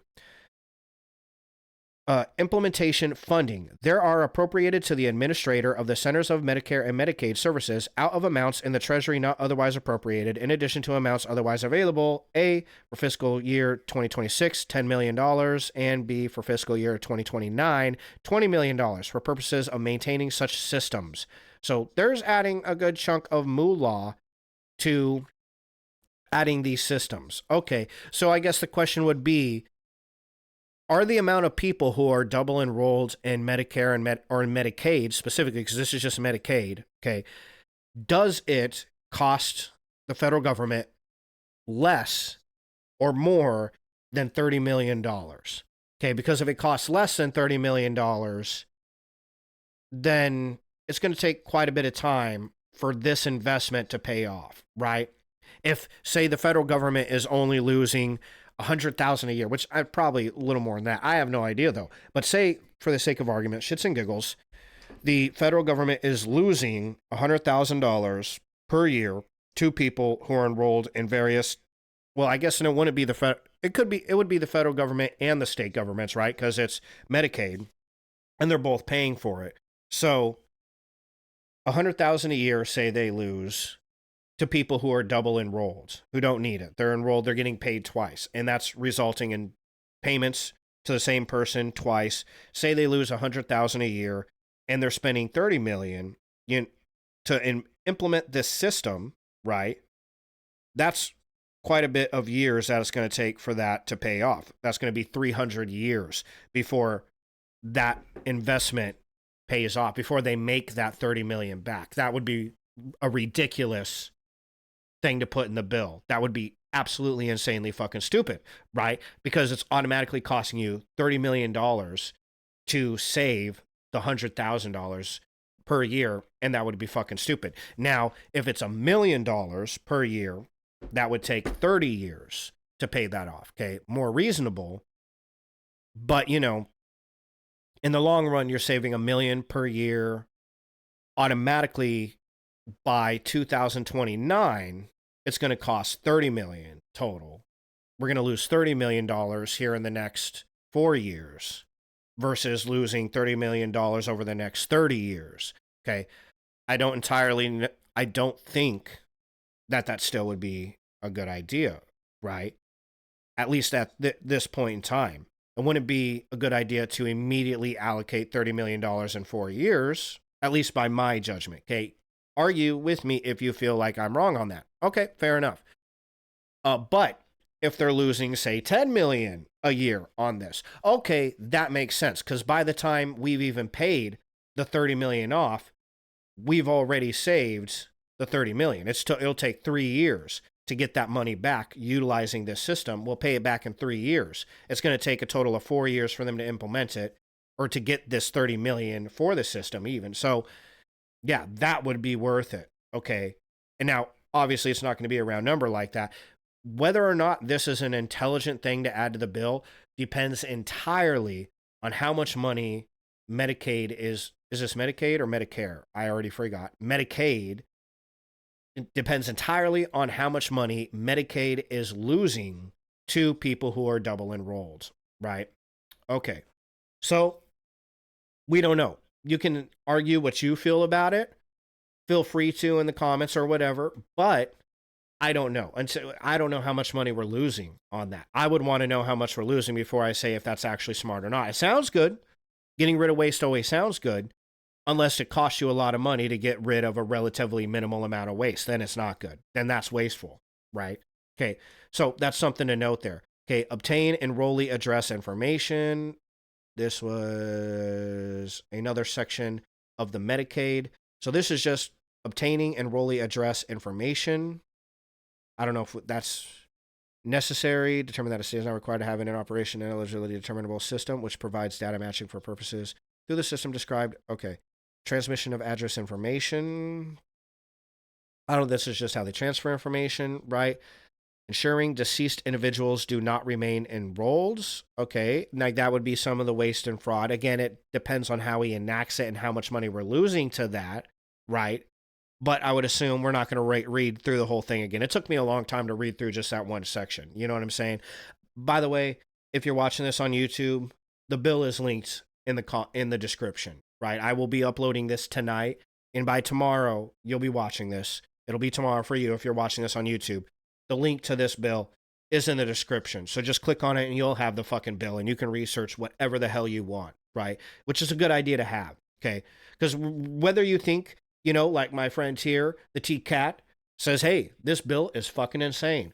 You know, if you agree with him, you can show people why it's insane by having the bill and pointing, no, see this section right here? That's fucking insane, right? I don't know about that section specifically. I'm just highlighting something, okay? But if you disagree, then now you have the bill to point out and say, well, this is not insane. Instead of going over to, and look, I don't know a lot about him. Charlie Kirk, he's the guy... fuck balls. What is it called? Come on, you know the name of it. It's the thing on YouTube with the old guy. What the fuck is it called? Shit balls. PragerU, right? Charlie Kirk is a part of the PragerU. Sorry if I shouted. It was killing me. I think he's a part of the PragerU whole thing. Yeah. Charlie. Oh, that's Trilly. Nope. Charlie Kirk. Sort of get right-wing media personality. Turning Point. Okay, never mind. I completely fucked that up. Okay, Turning Point.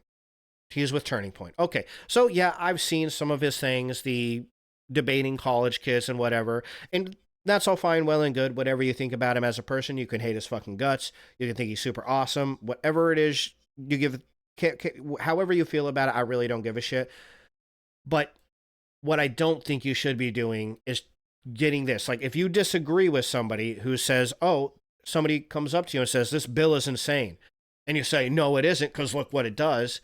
And you show them this, they shouldn't believe you. They shouldn't believe that you know what you're talking about, because you're just reciting what Charlie fucking Kirk told you. And who knows if Charlie Kirk is being honest or not, dude. You know, it's just the way that it is, man. If you came to me like this and was like, well, this is what the bill does, I'm going to say, no, I guess this is from the White House government, OBBB, okay, .gov, OBBB. Is that, okay, I don't know entirely what that is. Or whitehouse.gov, I'm assuming. But look, you can put that on whatever piece of paper you fucking want, okay? This is just a text from Charlie Kirk's X account, is all it is. And that doesn't mean he wrote this up.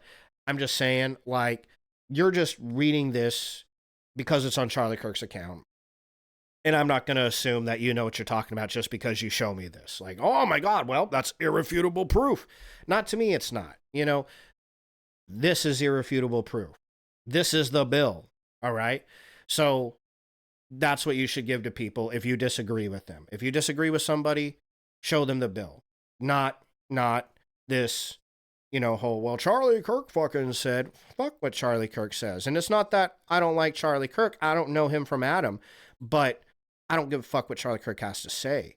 Okay, let's go back to CBS, see what they have to say about what else is in the big, beautiful bill. Okay, Homeland Security and immigration. So this is something that I do know a lot of his Republican followers are very stoked about. They're very excited about this, okay? And I know a lot of other people are not. Okay, Homeland Security and immigration. The legislation includes more than $46.5 billion for border wall construction and related expenses, $45 billion to expand detention capacity for immigrants in custody, and about $3 billion in funding for hiring, training, and other resources for U.S. Immigration and Customs Enforcement. That's ICE. Okay, so $46.5 billion for the wall and related expenses, $45 billion to expand detention capacity for immigrants in custody, and $30 billion for ICE. It also includes a minimum $100 fee for those seeking asylum, down from the $1,000 fee outlined in the House bill. Oh, okay. So they lowered a $1,000 fee for those seeking asylum to a $100 fee for those seeking asylum. The Senate parliamentarian ruled out the $1,000 fee for anyone applying for asylum. Yeah. And that makes sense. Again, the parliamentarian, did I say that right? Parliamentarian, look at me. I know big words and shit. My mom would be so fucking proud that I know what that is. So the parliamentarian does have to make sure that because they're using the reconciliation plan, it has to fall within the Senate reconciliation rules. And the reconciliation rules state that it has to be specifically about budget, either cutting, spending, or taxes. So $1,000 fee for anyone applying for asylum, I can see how that would not fall under that purview. So I understand why the Senate parliamentarian ruled that out. Now, I don't know a lot about it, and I'm sure one of you out there, I'm sure there's got to be somebody watching who's smarter than me, okay? Like, that's not the biggest bar to set. And look, I'm not retarded, all right? I'm not, like, entirely mentally disabled. Maybe a tiny bit, but not a huge amount, right? You know what I mean? I passed through school, okay? I mean, I graduated high school with, like, a 3.95. Okay. I mean, that was before I found drugs and marijuana. So, you know, what am I? See, I don't even know how many. That was 2008, 2005. Okay, so over almost, you know, we're like 15 years almost later. Something like that. I smoked a lot of weed, right? Okay, and so I'm not as smart as I was when I was graduating out of high school. But so somebody out there might be able to convince me that this is necessary or a good idea. But to be honest, I don't think a $100 fee for somebody seeking asylum is necessary or important or worthwhile at all. I think understanding what asylum means, making sure that the people who are seeking asylum actually need asylum and are going through the proper system, the process of seeking asylum, okay? Making sure they are going through the legal process for seeking asylum, and they absolutely need asylum. Those things are more important than them paying $100 to get in this country. I don't agree with the idea of anybody being able to say, hey, here's $100, here's $100 billion. Now let me into America. Now, fuck that. I don't care if you're, you know, rich guys having to pay $10 billion and then suddenly they get to become an American. I'm not okay with that neither. You know, I don't think anybody should pay money to come into America, particularly if they're seeking asylum. If they're seeking asylum specifically, then no. If they check off the boxes, you need asylum, you need to come over here because you're going to get fucking slaughtered. You know, you got some horrible shit happening back home and there's a fucking genocide or a fucking famine that is wiping everybody out. Ebola, everybody is shitting their guts out. It's terrifying. You got little kids, you know, then if we know that that's happening and you've gone through the process legally and it's the correct way of going through the process, then even $100, even $10, I don't think is necessary. I think that's, fuck that. They are seeking asylum because they're about to get fucking killed. Let them in, you know, even if it's temporary, even if you wanted to outline something like that. Okay. But, you know, now if you can convince me, if you're smarter than me and you're saying, no, actually, Tony, this is why they're doing that. And I can understand off the back why they would do it. They're doing it to raise money. Obviously, this is a way for them to raise money to pay for everything else that's in the bill. I'm assuming all of this right here, because that's a lot. Now, whether or not we need $47 almost billion for a wall, $45 billion for detention capacity, and then $30 billion for ICE, you know, I don't know if any of that's necessary or not. I have no idea. You know, off the top of my head, I don't know anything about the wall, if it's going to help or not. I know Donald Trump is a fan of the wall. I know other presidents had built aspects of the wall. I don't know if it's going to help at all or not. The expanded detention capacity, I don't know how much more detention capacity we actually need or not. I'm not aware of that. I know that they're starting Alligator Alcatraz. Okay, fine. Maybe we do need it. Maybe we don't. I have no fucking idea, you guys. And then $30 billion for hiring and training and other resources for ICE. I can see that one.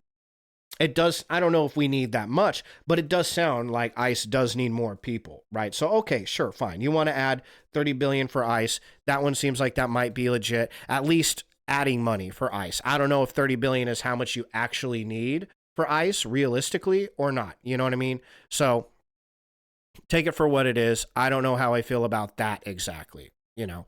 So in any case, that's that. Increasing the state and local tax deduction or SALTs. So, okay. The package also includes an increase to the cap on the state and local tax deduction. Okay. An increase to the cap on the state and local tax deduction, raising it from $10,000 to $40,000. Oh, shit.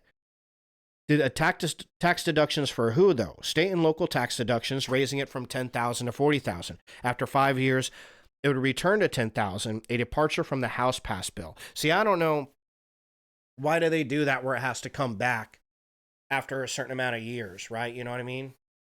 I don't know why they do that in the bill. I couldn't tell you. So, but if you can tell me why, let me know, please. I would be happy to hear for sure. But, okay, so that sounds good, right?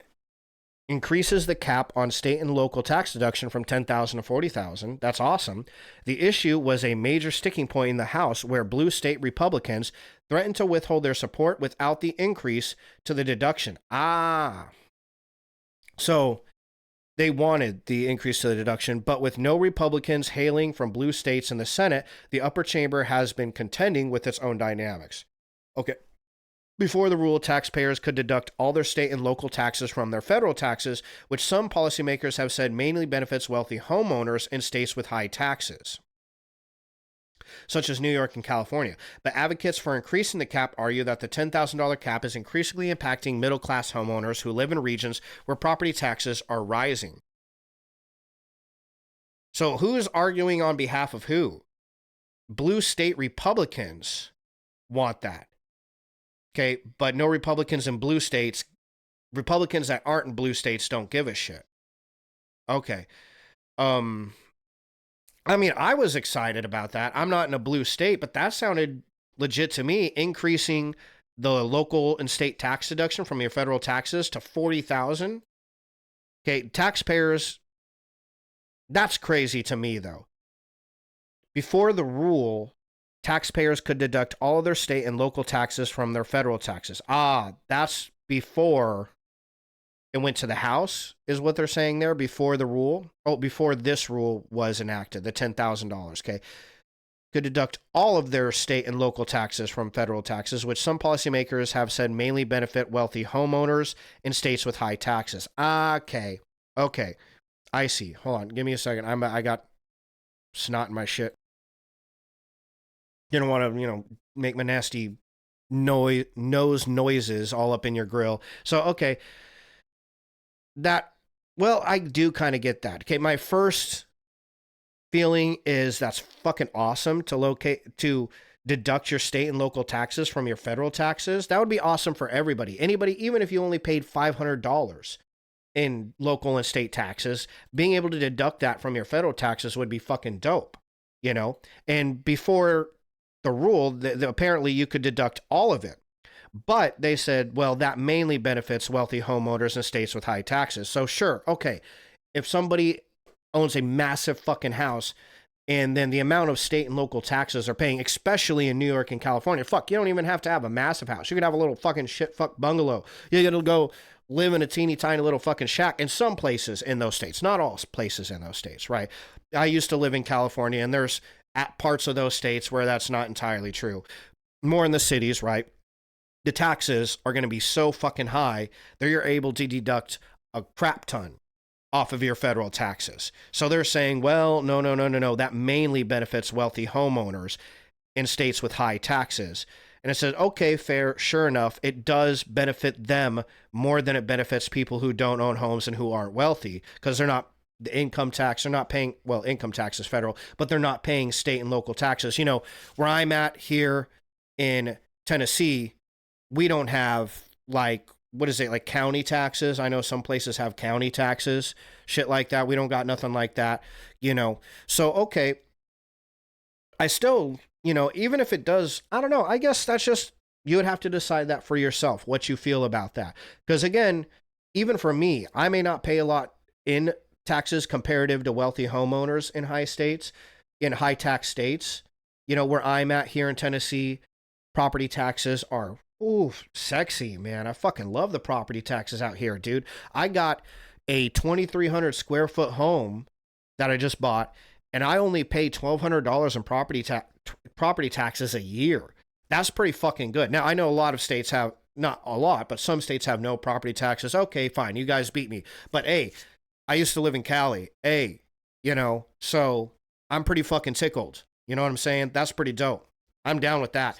I would still want to cut that from my federal taxes. I still want to be able to deduct $1,200 from my federal taxes, even if it's only $1,200. I'll fucking take it, dude. What are you fucking talking about? You know how much shit you can buy with $1,200? All right. You know what I'm saying? Like, look, that's a lot of protein shakes, baby. Okay. It takes a lot of protein to keep this sexy body right here. All right. Like, I want that, my extra Smarties. I fucking love my Smarties. I can buy a fuck ton of Smarties with $1,200. So I would want that for me. Even if it does benefit people wealthier than me, more than me, I would still want that for myself. But they're saying they are they put a cap on it. Okay, fair enough. So a cap is a good way to kind of mediate the difference, right? Okay, sure, fair enough. They put a cap on it, but they're increasing. So the package includes, they are increasing it from 10,000 to 40,000 cap.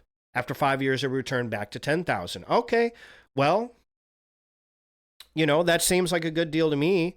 Okay, it's only 40,000. Like, so the wealthy, you know, can't, you know, if you don't want wealthy people to be able to write off hundreds of thousands of dollars, I don't know, you know, I guess, I don't know how much you pay in taxes when you own like a $5 million home. I have no idea. It depends on the state you live in and all of that good stuff.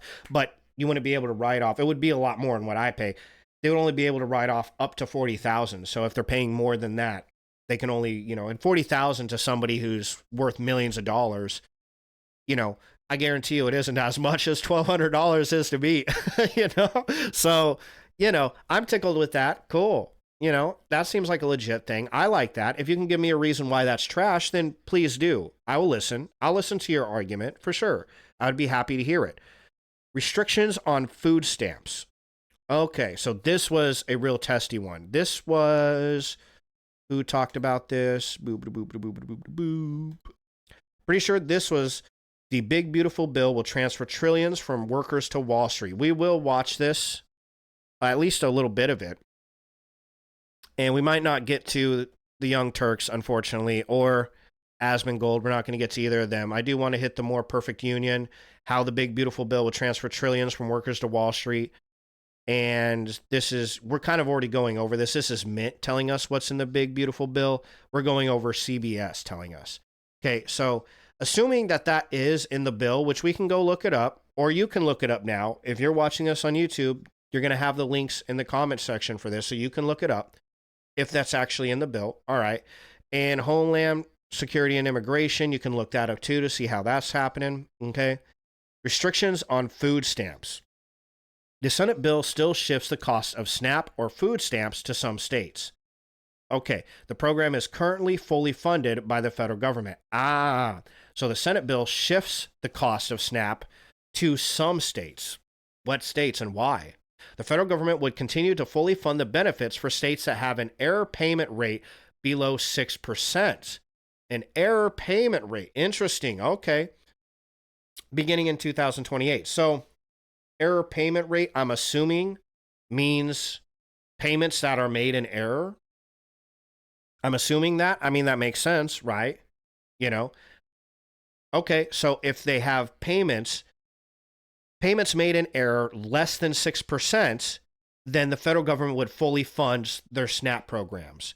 States with error rates above 6% would be on the hook for 5 to 15% of the costs. States are also given some flexibility in calculating their share. Oh. I mean, I don't think that's horrible. Does anybody have a reason why that's bullshit? Can you give me a reason why that's trash? What states have an error payment rate above 6%? Here. Error rates. Yeah. Oh, look at that. Thank you, CBS. Thank you. Food and Nutrition Service. Supplemental Nutrition Assistance Program. Payment error rates fiscal year 2023. Ooh. Okay, where's... There we go. Okay. So, payment error rates. Okay, Alabama. Ooh, Alaska. 60% error rate. Y'all need to get your shit together up there. What you doing? Damn. 12% in Arizona, Arkansas, California. California's 13, Colorado is 8, Connecticut's 8, Delaware's 22, District of Columbia, Florida, Georgia, Guam. Hawaii is 20 out there in Hawaii. What are y'all doing? Idaho is the only one so far that doesn't have an error rate above 6%. Everybody else is totally fucked. Idaho is the big dog so far. Illinois. Oh, we got another one here. Iowa and Idaho. I feel like everybody gets those two states confused unless you live there because they're so similar. Okay, yeah. So those are the only two states so far. Nope. Louisiana. Y'all are still fucked. I could have told you that, though. I don't particularly think Louisiana is ran particularly well. Fuck, I'm just dropping my shit, son. Okay, and Minnesota, you came close, but no cigar. Oh, Montana, look at you, 0.4 above. You almost had it, but y'all done fucked it up anyways. Nevada, you're close, but nope. Oh my God, that is the only two states that South Dakota. Okay, well, South Dakota. Good for you guys. Hooray for the South Dakotians. Utah. Hooray for the Utahians. Utahnans. Vermont. Okay, the Vermontians. You guys got it. And Wisconsin and Wyoming. So we have 1, 2, 3, 4, 5, 6, 7. There's only 7 states out of all 50 states that would have their SNAP completely paid for by the federal government. The rest of them would have to pay somewhere in between 5 and 15%. The national average for a payment error rate is 11.68%. So, okay. Well, I mean, again, I feel like that's still legit, right? Like, that's still pretty good. I don't know if maybe that's too low for some people to get. That's way too much. Or they're not going to be able to hit that number. It's impossible. Well, let's read a little bit more. Okay. The package also aligns with the House version on age requirements for able-bodied adults. And that's different. Let's back up a little bit. Come back here with me. So, I mean, off the back, I feel like that's not a bad thing, right? It's decreasing federal government spending to an extent. It's only 5 to 15% of the cost. It's not destroying SNAP, right? But it is pushing the states to pay less money out to people that don't need it, right? Or that make less errors while making these payments. So, okay, that's fine. The package also aligns with the House version on age requirements for able-bodied adults to qualify for SNAP benefits. Currently, in order to qualify, able-bodied adults between 18 and 54 must meet work requirements. Both the Senate and House bills would update the age requirements to 18 and 64, with some exemptions for parents. Okay. Alaska and Hawaii would receive waivers for the work requirements if it's determined that they're making a good faith effort to comply. Why those two states? Maybe because the representatives for those states argued for their behalf and said, no, we want this. But I'm not sure why they're increasing it from 54 to 64. I suppose people in their 50s are still working, but so it updates the age requirements. So now people up to 64 years old have to have work requirements. Okay. Well, I don't know how I feel about that. I don't know if that's a good thing or a bad thing, to be honest with you. I couldn't tell you. Addressing the debt limit. Interesting. Okay. Oh my gosh. Look at how much we got. Oh no. Okay. It keeps going. Okay. We're fine. We're good. Addressing the debt limit. The legislation would raise the debt ceiling by $5 trillion, going beyond the $4 trillion outlined in the House-passed bill. Congress faces a deadline to address the debt limit later this summer. Okay. So this isn't in the bill. This is just, child tax credit. The current $2,000 child tax credit is set to return to the pre-2017 level of $1,000 in 2026. Oh, fuck that. The tax credit would permanently increase to $2,200 under the Senate bill, $300 less than the House-passed hike. The House version reverts the increase to $2,000 after 2028. Okay, after 2028, that fucking blows. Okay, it's just to $2,000. Okay, so they're not adding a whole lot in the Senate. But, okay, it's a tax credit. That's fine. At least they're making it bigger and they're not taking it away. Limits on overtime and tips deductions. Ooh, this is the good stuff, cutie pie. I hope you're watching. The bill would allow individuals to deduct a certain amount of tip wages and overtime from their taxes. The provisions would expire in 2028. God, that's such a bummer. The no tax on tips provision in the spending bill would create a new deduction for tipped workers, eliminating what they owe in federal income tax. Tip workers would still have to pay state and local income tax and payroll taxes. Okay, all right. The House and Senate versions vary on a few key points, including how much a worker could claim in deductions. The Senate proposal limits that deductions to $25,000, while the House version is uncapped. Ooh, I like the House's version. Under the House measure, meanwhile, only people with annual income of $160,000 or less would qualify for the tipping tax break, while the Senate version would phase out benefits for individuals whose income exceeds $150,000 or couples whose income exceeds $300,000. I mean, that's still pretty good. If you're exceeding $300,000 and making money off of tips, like, you don't need to be tipped when you're making that much money. No, fuck that. Yeah, I agree with that. I mean, that all sounds legit. And that's on tips, though. They didn't say nothing about no overtime. Interesting. Well, I'll have to read about that in the bill. Changes to the standard deduction. Okay, let's see here. The Senate wants to permanently expand the basic standard deduction. Nice, which has nearly doubled in 2017. The increases will expire at the end of the year. Oh.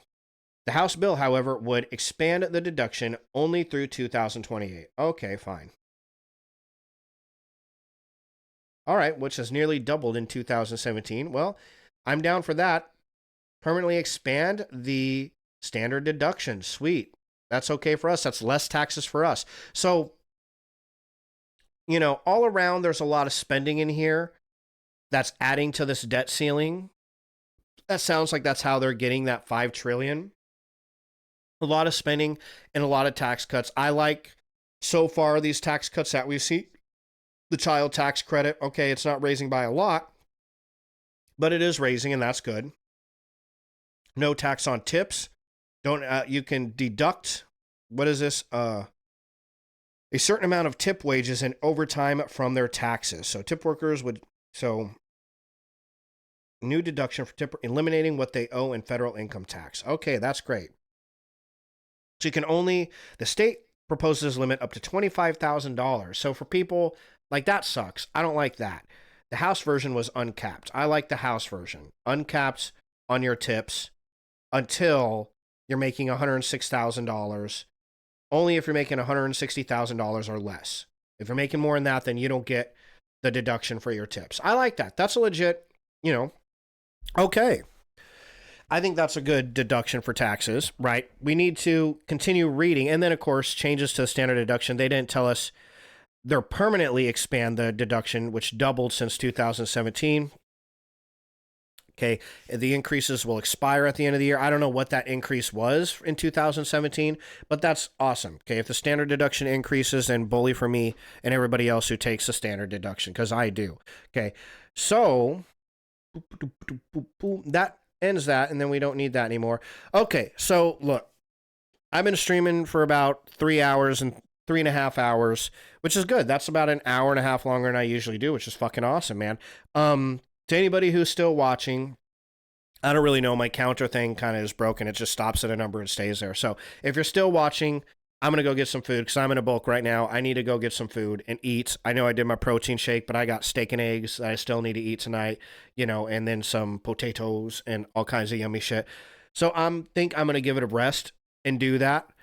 This was a good first attempt at Newseek Wednesdays. Sweet.